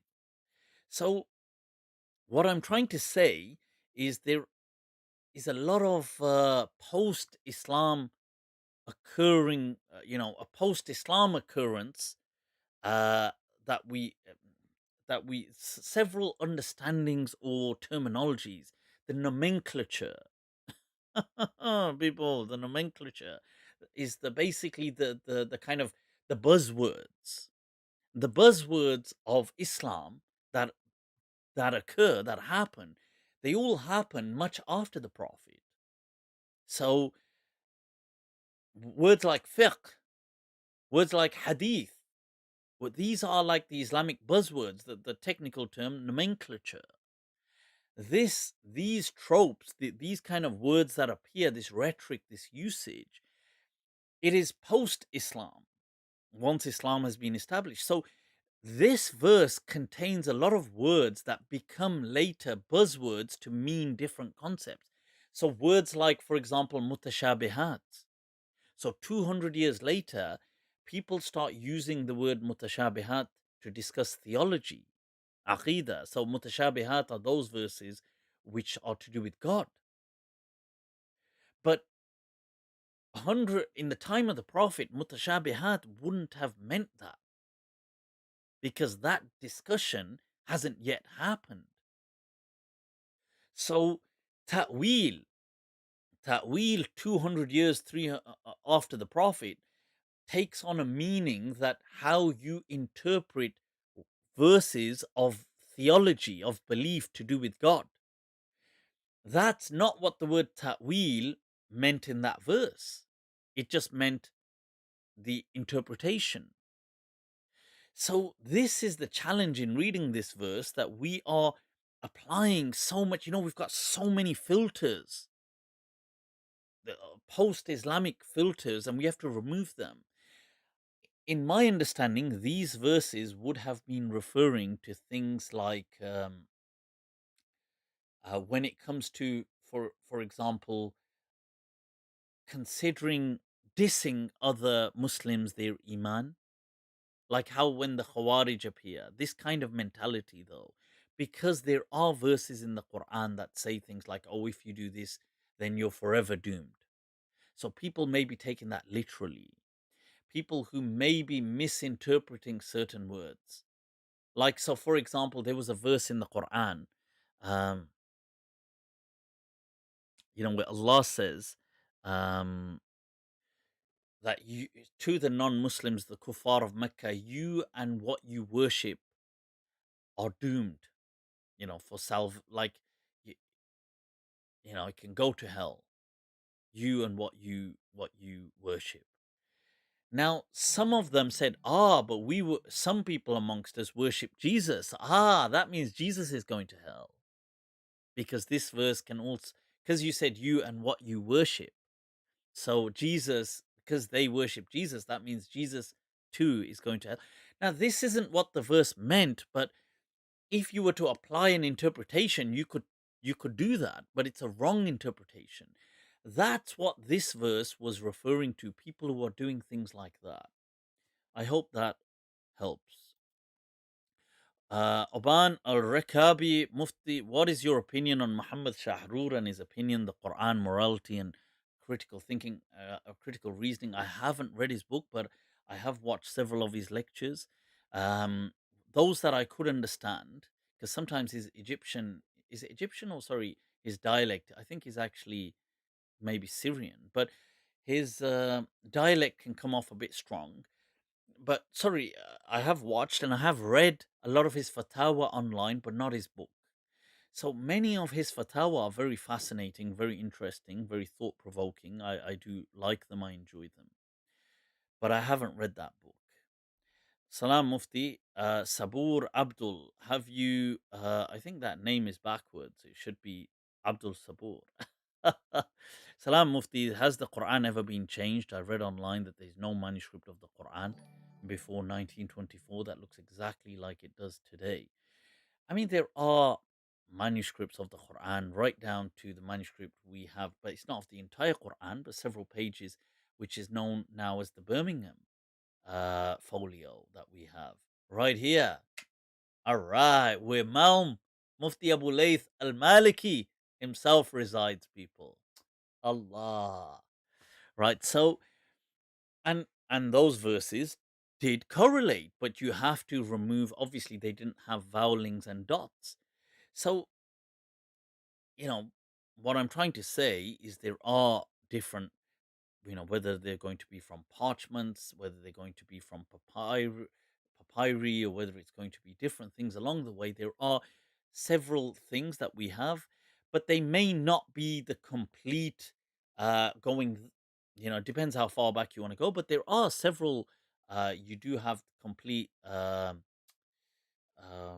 manuscripts of the Quran as well. Um, you have there's where is it? It's in actually Central Asia. In that they have one of the ancient mushafs, but they also, I mean, obviously in I think in Topkapi Museum as well. But you see, the point is the Quran was transmitted as something that was taught en masse. Okay. So yeah, I don't. So the question is, do I believe it's been changed? No, I don't believe it's been changed, but I do believe in a dynamism of the Quran, and you can watch my mind traps where I discuss that in much detail. Jeremiah, you're doing it. Jeremiah, you're doing it. Kaleem Ahmed, a super chat. Why do some people say it's acceptable to quote weak hadith? They say it's more likely the Prophet said it than he didn't say it. I don't get the logic. That's totally, yeah. It's a dumb argument. But I right. I would say that if the hadith was weak, but it fell under an understanding that is already established in Islam, then there wouldn't be a problem with it really too much. Like, let's say you found a hadith saying you should give charity, but the chain is weak. It's not really a problem because there's so much established ruling saying that. So long as if to me, it's always what the hadith is saying that is primary and the chain secondary. Golden Calf as how does Farsi poetry compare to Arabic? My Farsi reading is very, very minimal. I remember reading some poems that were written and surprisingly understood them. So I understood a bit of what's his name, Amir Khusro, and the I was quite surprised actually. I was like, wow, and I think that's because they use a lot of Arabic in there as well. Um, but it's really I would love to. I need to after my dialogue with Sharqzadeh and the pronunciation, the Iranian pronunciation of Farsi. Peoples, I think I have to learn. Oh, man, man, them. The way they speak. So, um, but yeah, Arabic poetry is great. I do find that Urdu poetry in some way, I find it having a slight edge over Arabic poetry. But Arabic poetry too, sometimes there's some poems that are very hard hitting and, they just, wow, you know, you can't really mess with them. But I generally do find Urdu poetry, but that may be to do with topics being discussed and things like that because a lot of ancient Arabic poetry, the you have to remember they haven't moved on to certain topics that develop in the last few centuries. So yeah, and the Arabic poetry of recent isn't of that same caliber. I mean, some people obviously, they are, but what I'm trying to say is for the most part, and nowadays, contemporary Arabic poetry is done freestyle without the kind of poetic scales, which to me is I don't call that poetry.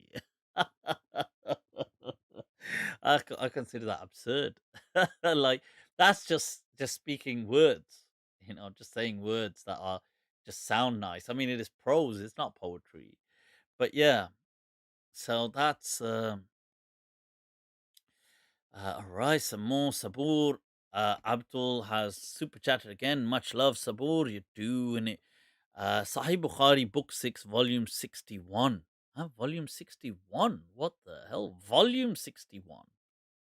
That can't be right. Volume 61 states that Ubay ibn Ka'ab had some words and phrases in the Quran that are not present in today's Quran. Isn't it problematic, Mufti? No, you're right. So, right now, what I'd advise is you see, there's different approaches to this, and there's different answers. Now, all of the answers can kind of be right. They're not. So sometimes there's some room for dynamism. That's why the words may be substituted. Sometimes it may be a misunderstanding as well by companions. So you have to take that into consideration as well. Um, so sometimes some Sahaba placed certain du'as because the du'a the Prophet taught them was it was like the rhythm was almost Quranic in nature, that they assumed it was a surah. Like Allahumma inna nasta'inuka wa nastaghfiruka wa nu'minu bik. Like this kind of what is du'a of qunut that is read.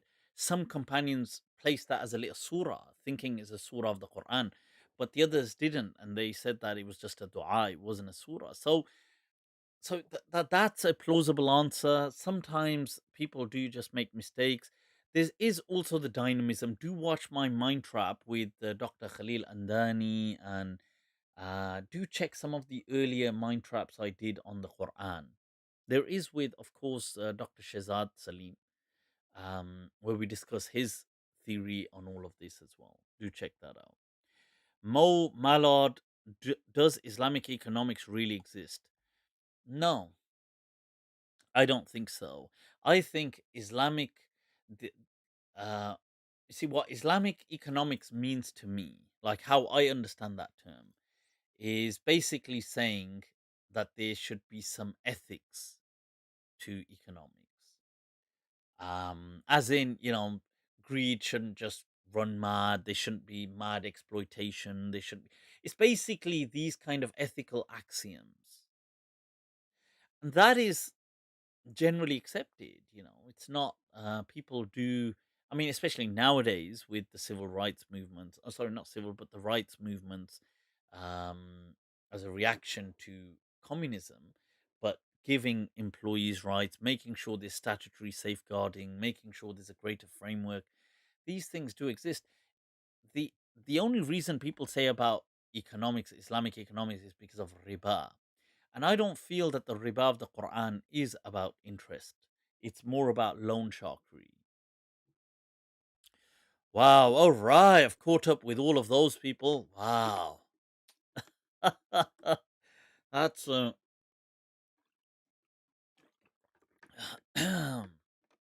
need to still, I'm still waiting for my throat does get dry, I did have that doctor checkup. And so yeah, I got to check the I'm still waiting for an additional kind of scan on my throat. I had that endoscopy, rather. They're like, huh? Colonoscopy. Huh? Oh, sorry. It's actually an endoscopy. We're just going to put the same tube now down the. We mistook it. We thought it was the. Yeah, so I did have that, and the doctor said to me, it's there seems to be some soreness because of maybe acidity and stuff like that. That's why I've cut out all these kind of drinks now, fizzy drinks, or cut out substantially anyway. So that's why I have to go back to H2O. Anyway, right? So, and he did say to me, he said, "Well, I wasn't even expecting it, but he said, he was looking at it and he said, "Well, it's not cancer." I was like, "Huh?" I was like, uh, "Okay." He's like, "It's not cancer." I was like, "Thank God. Okay, it's not cancer." And yeah, but yeah, people, what's going on? Daniel Ramirez. All right, Ramirez. You're doing it. Super chatted. Much love. Was Ikrama Mawla ibn Abbas from the Khawarij? Yes, he was from the Khawarij. And Imam Malik did not like him, no. Neither did Ibn Umar, the companion, used to proper have like real beef with him. You know, they didn't like him at all because he was from the Khawarij. Now, Imam Malik has let a hadith or two slide that were from Ikramah because I don't know, maybe that's because those hadith it's just on Hajj or something, but it's not. They were just generic kind of hadith. But generally, Imam Malik's view towards him was not to accept him as a narrator, and especially if there's a conflict of interest. Right, wow. So, Mufti, is there a difference between Muhammad Jinnah and Theodore Herzl?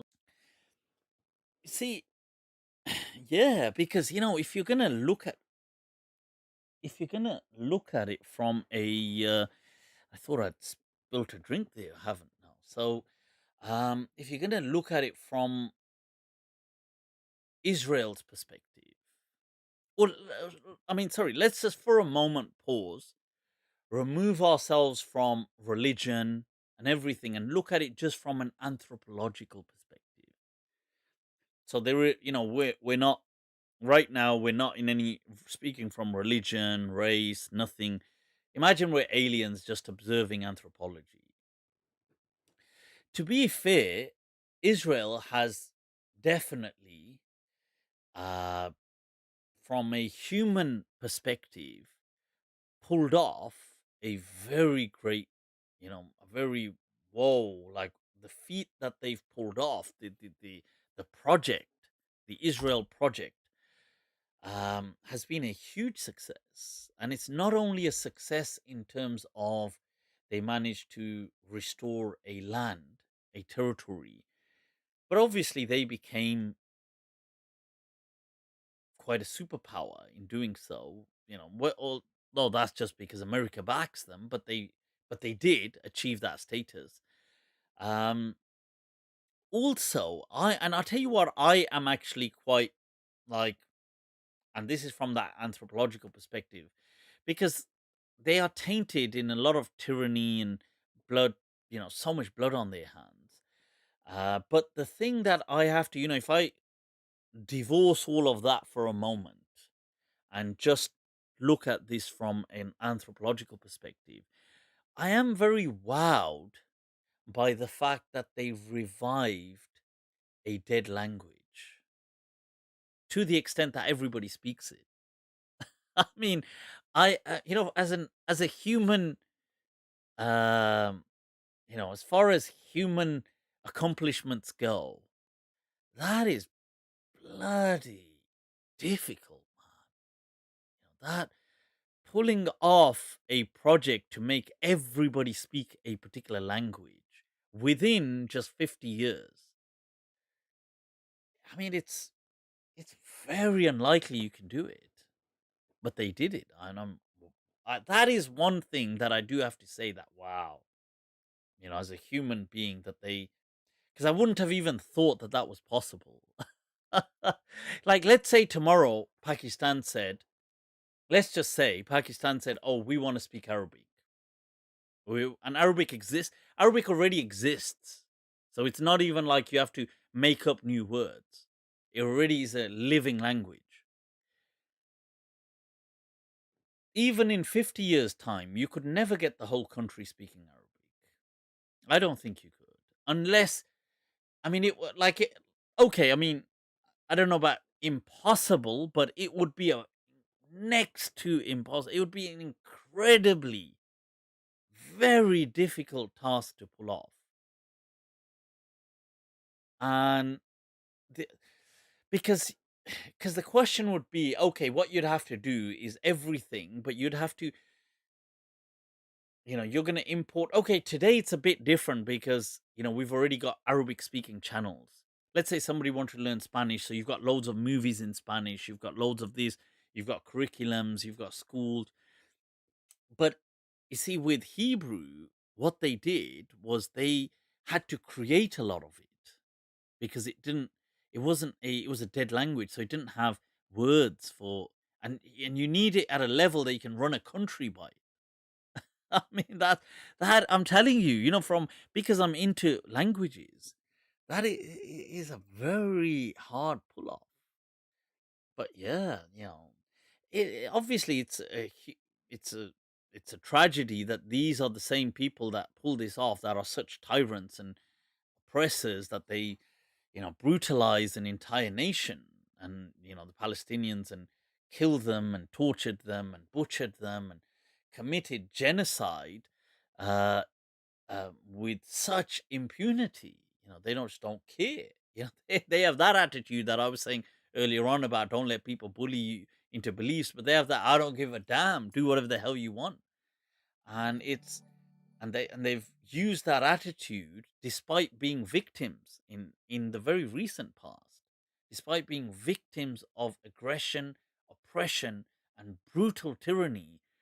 They, within a generation or two, went on to inflict the same level, if not, at least the same level of tyranny onto a foreign ethnicity themselves.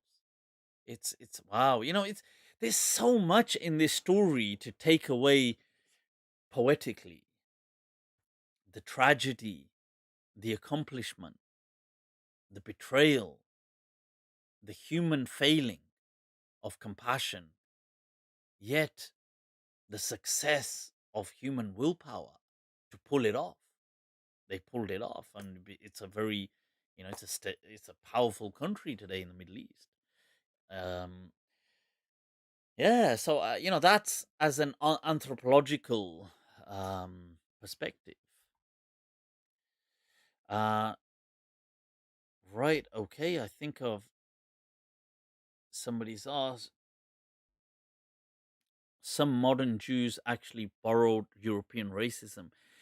I feel that the truth is, it's funny because I was speaking about this just last night with a friend about a different topic, but the truth is that when you fight monsters, you become a monster. And it's a law of nature. And often you don't realize it. And this is the thing, that what you see, when, if, let's say, Israel was set up by a nation that were not oppressed, that were not murdered, and were not victims of genocide, were not these things, I'm not so sure that they would have gone on to perform these same atrocities that they did. Let's say the people that moved to Israel, even though they, did sleight of hand and tricked the Palestinians, and and let's say they did over a few people, like they did, harm, and were, despots, and they did do a certain amount. But would have they gone on to perform genocide the way Israel does, just like get planes and just bombard this whole settlement, and let them die? And I'm not so sure they would, because I think stable people who come from a kind of stable thing, I think even though they swing, they don't swing that far out.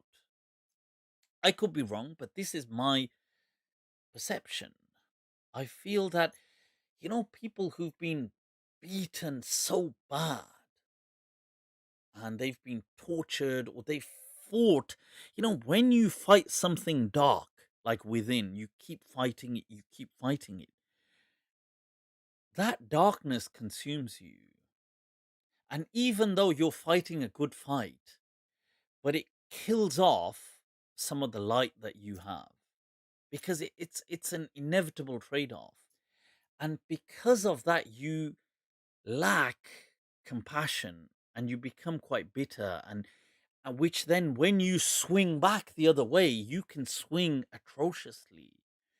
That's my theory. And you see this in, and I was saying this in the discussion yesterday, like um I was saying that you see this sometimes in people who fight racism. You see this in people who like feminists. You see this in people who fight, like, you see, in principle, they are fighting a good fight and they are fighting a good cause.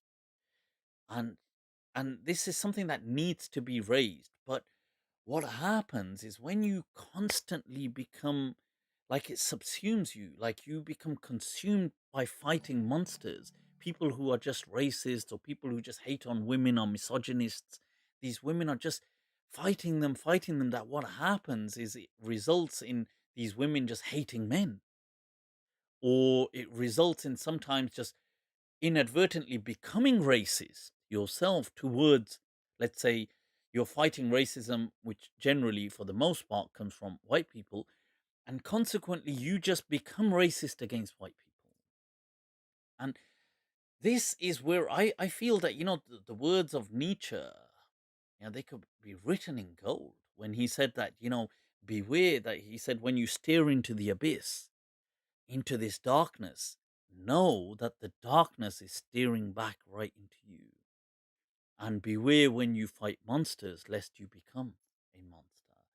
And that is an axiom. And I do accept that the fight is good. It's a good fight, but it's one that people have to be weary of. And I think the same thing with Israelis. Like the Jews originally, they had this, maybe they had a noble intention and they had this thing that let's go back and save ourselves from persecution. But see, they were consumed by that Nazi kind of Nazi phenomenon, and they just swung back equally the other way. Right, so I'm a lover, not a fighter.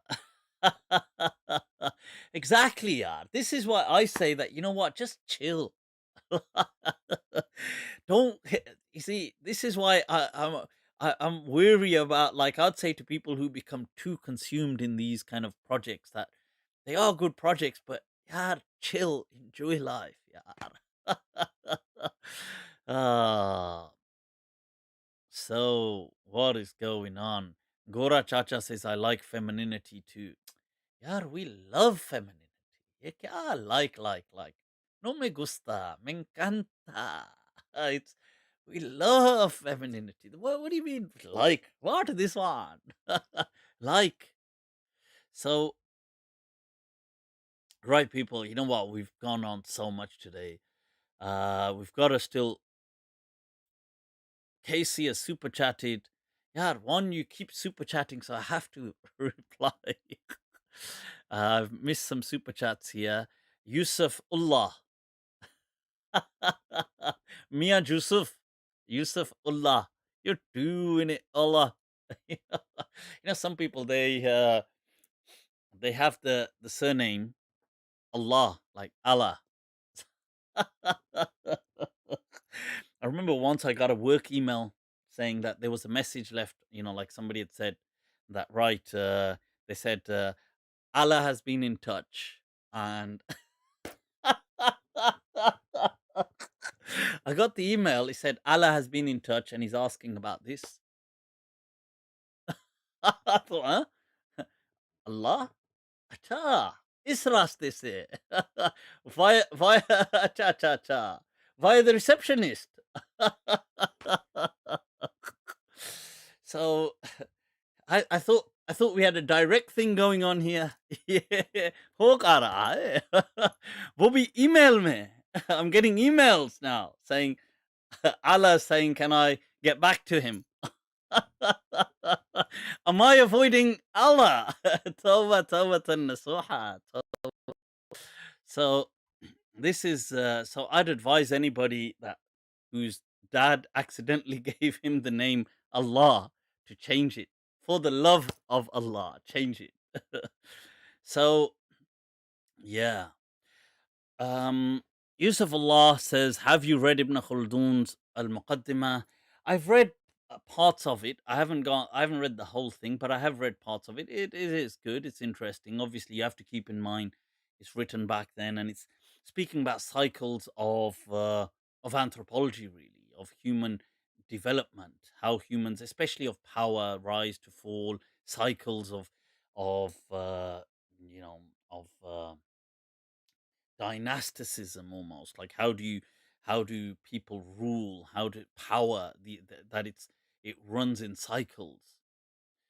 Mufti, what's the point of having faith in God? Allah. It's not, Sam, it's not, the question and the point is not that we have faith in God, but that God has had faith in us. Allah. That is what we need to contemplate. Casey super chatted, is the hadith about the renewal of faith coming every 100 years authentic? Wahhabis claim Ibn Taymiyyah was one of them, therefore we should follow him. But look, whether the hadith was authentic, it doesn't mean its application had to be. That said, there were certain thought processes of Ibn Taymiyyah that were very good, that were very critical towards, you know, it critiqued the tradition, it promoted. Believe it or not, some things Ibn Taymiyyah did promote rational criticism. But it's just this kind of schizophrenia about him, this kind of multiple personality or dissociative identity disorder. People, you think I can't psychologize? Abe hello. You think I bought all these degrees? Huh? Huh? I didn't. Qasme. Qasme. But people, I think it's this kind of split thing that he went through. Those of you that have watched, in fact, it's called Split, isn't it? The movie, is it called Split? The one where the guy has this 21, is it 21 different personalities? But it's an amazing movie. Part 1 was amazing anyway. So, yeah. Right, people, as we got to try to finalize, let's go through. Was I missing anything here? And then when I was no, that was by a clip by Liam Neeson, actually. So somebody.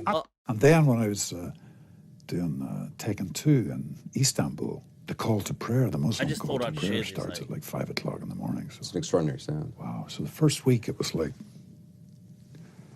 second week it was like, oh, it's kind of quite nice. But the third week I was totally captivated by it. Loved it. So then I thought maybe Islam's the answer. So there you go, people, huh? You never know, huh? You could have next time Taken is released, he might be wearing a topi and saying, and he's got like aki. He's like, listen, I do have a set of skills. I will find you. I will find the dalil. Akhi, I will find the dalil. So, people, I've come across something interesting. It's been sent to me by multiple people. For many a generation has pondered why the Molvi has at times managed to acquire, has been successful in the acquisition of substantial surplus body fat. Here. What is going on? How has the Molvi Sahib done this? So, bade philosophers, big philosophers are like all perplexed. God, dietitians, and you've got like nutritionists, and people are looking at it. Could it be, what could this be?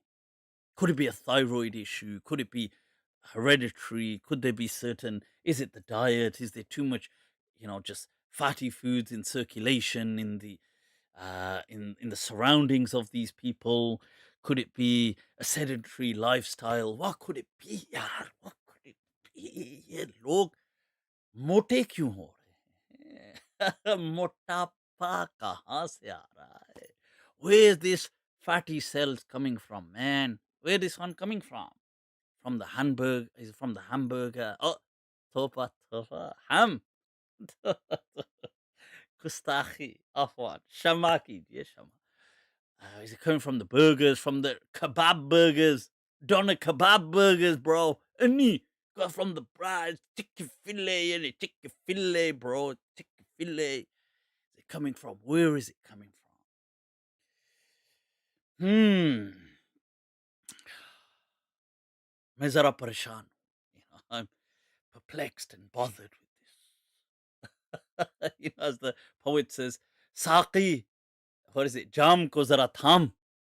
The poet says, he says to the barman that hold on to the drink a bit. मैं कुछ सोच रहा हूँ. I'm still deep in thought. So what could it be, yaar? What could this be? So, as somebody mentioned a moment ago, that as was it Casey had mentioned, that there's a hadith that inna Allah yab'ath, Allah sends people at times ala kulli qarn or fi kulli qarn wa ala ra'si mi'ati sana, whether it's every 100 years, every generation, but there comes before us and rises a man, a Messiah like, a divinely inspired voice, من يجدد لهذه الأمة دينها, who will rejuvenate the deen and give us fresh openings. Allah, Allah, Allah. So as we were plagued and engulfed in the mystery of this surplus cholesterol and body fat, along comes from, we hear a voice, وَجَاءَ مِنْ أَقْصَى الْمَدِينَةِ رَجُلٌ يَسْعَى. And there came a man running, or maybe not running, walking in this case, yamshi. Not yas'a, not running, but he came, or trotting along, shall we say. So this person comes, yatasakka, right? He comes and he sheds his insight, people, his guidance. So let's hear it from the words of the man himself, Maulana Abdul Halim Sahib. So somebody asked him, why are all Maulvis fa? Why all Maulvis fa? Why are they fa? Listen to this carefully. So I said, what answer did Maulana give? He said, Maulana said, I don't know. They have too many dawats or something. Dawat is invitation. I said, you know what I would have said? I would have given an answer. And I truly believe in this answer. There was a day and time when there was a mentality. There was a day and time, there was a mentality. If you make your son a Maulvi, he'll die bhuka. Allah wanted to get rid of that. Hungry. And made all Maulvis fa. Huh? So somebody asked him, why are all Maulvis fa? Why all Maulvis fa? Listen to this carefully. So I said, what answer did Maulana give? He said, Maulana said, I don't know. They have too many dawats or something. Too many dawats. I said, you know what I would have said? So, too many dawats, people, too much invitation for food. So, I would have given an answer. And I truly believe in this answer. MashaAllah, Maulana Sahib believes in this as well. There was a day and time when there was a mentality. There was a... Those people, pay attention. All you, listen. You who are trying to emulate the Maulvis in the acquisition of body weight and body fat, sharam karo. Be ashamed of yourselves. It's for the Maulanas. Listen up. Day and time, there was a mentality. If you make your son a Maulvi, he'll die bhuka.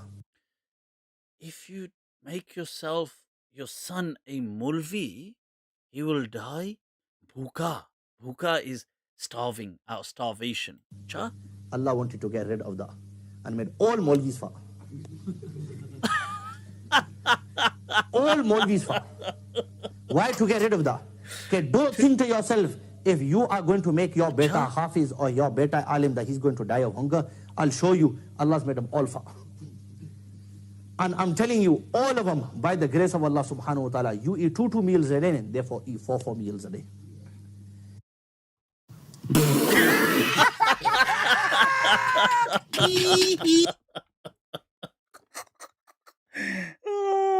So Allah said, you think they're going to die of starvation? I'm going to kill them with coronary disease and heart disease and high cholesterol and blood pressure. I'm going to kill them with obesity. You think they're going to die with starvation? Acha! That's not divine wisdom. I'll show you divine wisdom.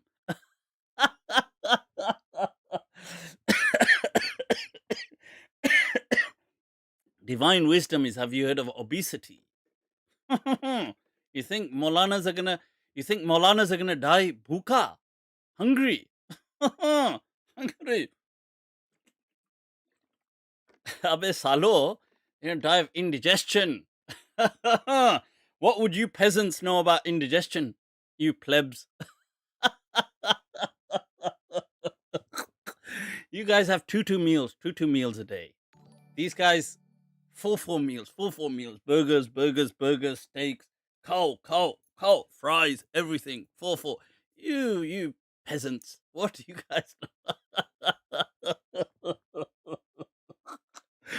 Oh my God. You know what would have been okay is if Maulana Sahab didn't say the part that I sincerely believe in this as well. Oh God, you're doing it. I mean, what God could have done is said, look, people are saying, oh, if you become a Mulvi, you die of hunger because you don't get food, you don't get a job. I know. I'll make it in this world that Mulvis, Maulanas have thriving careers. I'll open upon them successes of the world. You know, barakatis samawati wal ard will open up these things for them. They will be wealthy wherever they go. But Allah's divine wisdom was, chalo, ye baatein to hoti rahengi. You know, people will do this in their own time. They make money and that. I'll give them high cholesterol. I'll give them obesity. What will they remember? I'll give them a high BMI. Other people have a bank balance. I'll match it in a BMI.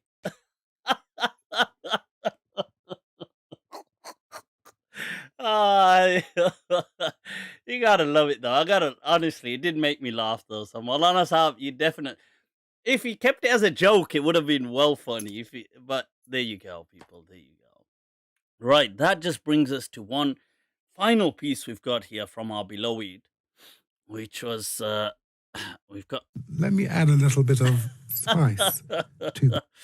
So our beloved here has said, Asrar, the philosophical roots, rather, of the modern fatwas that misinterpret Islam, reject Sahih Hadith, misinterpret the Quran, reject miracles, and permit haram, astaghfirullah, are simply based on scientism and moral relativity or a subjectivism. I had been asking the margin of this method to delineate rather an epistemology which he has been unable to do so. Because the adherent, rather the claimant in this matter, Your Honor, doesn't know the foundations of his own thoughts, who refute scientism and moral relativism, and you finish any rational basis for the reformers. You must mistake, okay? Galti se mistake. Don't worry, man. Everyone make little mistake. He forgot the F. In all their shades and spectrums. This is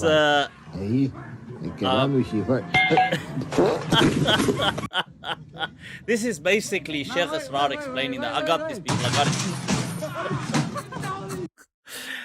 The only one thing is he forgot the F, although he gave the F to all other. He sure put the F in Islamic development. Well, acha khasa F. He gave a good amount of F over there, but he forgot the little F. But it happens, yaar. Ghalti se mistake. Yeah, mistake. But our beloved, he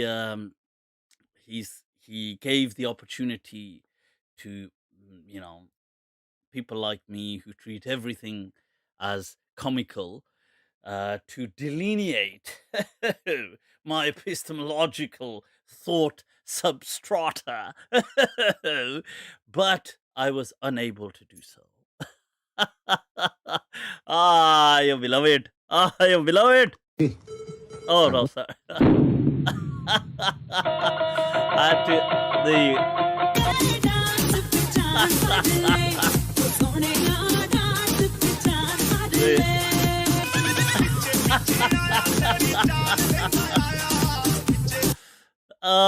peoples. That was two beloveds in one. And people Dajjal with a remember all small d. matters. Or we can say mini Dajjals, no problem. But there is one Dajjal with a big D, okay? This must be refreshing for a lot of people out there to know that it's big. As vouched for by the Sheikh. Okay, look, that's the big D. Acha? What do you mean, not big? What did Sheikh Yasir Qadhi say? He measured. So, excuse me, can you refer to me as Mr. Big, please? So, anyway, people, there you go. One with the D, one with the F. Yahan pe he's putting the F in the wrong places and missing out the F, but giving the F elsewhere, and the other one's giving the D and the big D. So, people, you know what? It's been awesome. It's been great as always. Any final announcements? Whoa, look at all these chats. Just somebody said, Mufti Abu Layth, take your earrings off. Earrings? Do dikh rahe hain ka? Right, so people, right, so I will, I did show you just to, if you haven't already liked, subscribed, yaar, abbe salo, haramio. If you haven't clicked the notification, we've gone above 20,000. We're almost 23,000 people, just a few off. So I think 23,000 aaj raati ko ho jaye, tonight, this one tonight. So you can go there. There's also my Patreon, people, which I did show earlier on today. If I can bring up here, Abe Salo, there you go. The Mindscape that's the server that we've got all launched. It's on, it's basically the perks you get for memberships, which are on Patreon and soon to be on YouTube as well. But right now, just on Patreon. So you can, somebody did ask, can Mufti share his Patreon thing? There it is. Zeba, you're doing it. Right. There is also a fans Discord, which is just open for anyone. And I believe Inaya or somebody, Dark Matter, will share the link here. Somebody, if you've got it, or Zeba, if you've got that, you can share it here. And that's for just regular people who want to join it. It's not the kind of memberships one that I'm showing Mindscape. It's just it's like a fan page where people are just getting to know each other and stuff. I have been asked to do a kind of like a voluntary Q&A on there at some point, which I will. And I do appreciate all, everything that all the love and support that people are showing on there, and on whether it's here or in different places or leaving a comment. All of these things are very meaningful, people. Very, very meaningful. They make life that bit more that bit more enjoyable. Let me show you, there was a poem. I'm getting distracted now. I read these of Sagar Siddiqui, people. that he says, "Mujhe bhi yaad rakhna jab likho tarikh-e wafa sagar." That keep me in mind when you write out, the historiography, the histories of those who were of this path of love, of people of wafa. Wafa means loyalty, but in this sense, he means of love. And कि मैंने भी लुटाया है मोहब्बत में सुकून अपना. That, on this path, I too have kind of forfeited my my peace of mind. Sagar Siddiqui is epic, people. For those of you, I always see flashes of him in that spirit in Jonelia as well. But he has this other one which really, honestly, this poem, it may not strike a lot of you, but it took me away, honestly. It took me into an emotional mindset over this weekend. I just read it somewhere. I came across it, and I don't know why it was so hard hitting. But it may just come across very, banal or mediocre. But it's Sagar Siddiqui, I think, is incredibly powerful. He says, "Hazaron phool khile apna qafila na ruka." That, thousands of flowers blossomed, yet our caravan did not stop. दिलों पे दाग लिए हम चमन से गुजरे. Hi, hi, hi. Oof, oof, oof. It says, dilon pe daag liye, like with burdens, or daag actually means like stains, but here in the sense like wounds and stains in that sense upon our heart with so many, like basically with a stained, wounded heart. We have, carrying such a heart, we have traveled through these gardens and landscapes.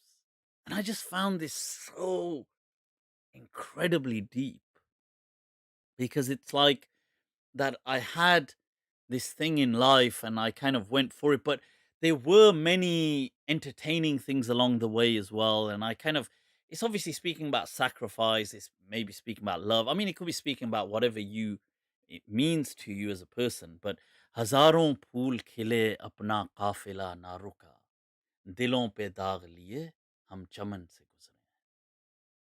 Wow, wow, wow, wow. People, I think with that, we're going to wrap this up. So take very good care of yourselves. As always, much love. If you want to reach out to me, Insta is probably one of the best places. I'm quite responsive there. Yeah, and obviously you can join the Discord. Yeah, that's something I will be. It's part of that's my kind of server thing. But some people have spoken about MindTrap. If you have guests in mind, do reach out to them, ask them if they'll be interested in coming on, and then, we'll make it happen, man. Sounds great. Take care of yourselves, people. Have an awesome night wherever you are. Much love as always. Geo, people. Right. Over and out. Wassalamullahi alaikum wa rahmatuhu ta'ala wa barakatuh.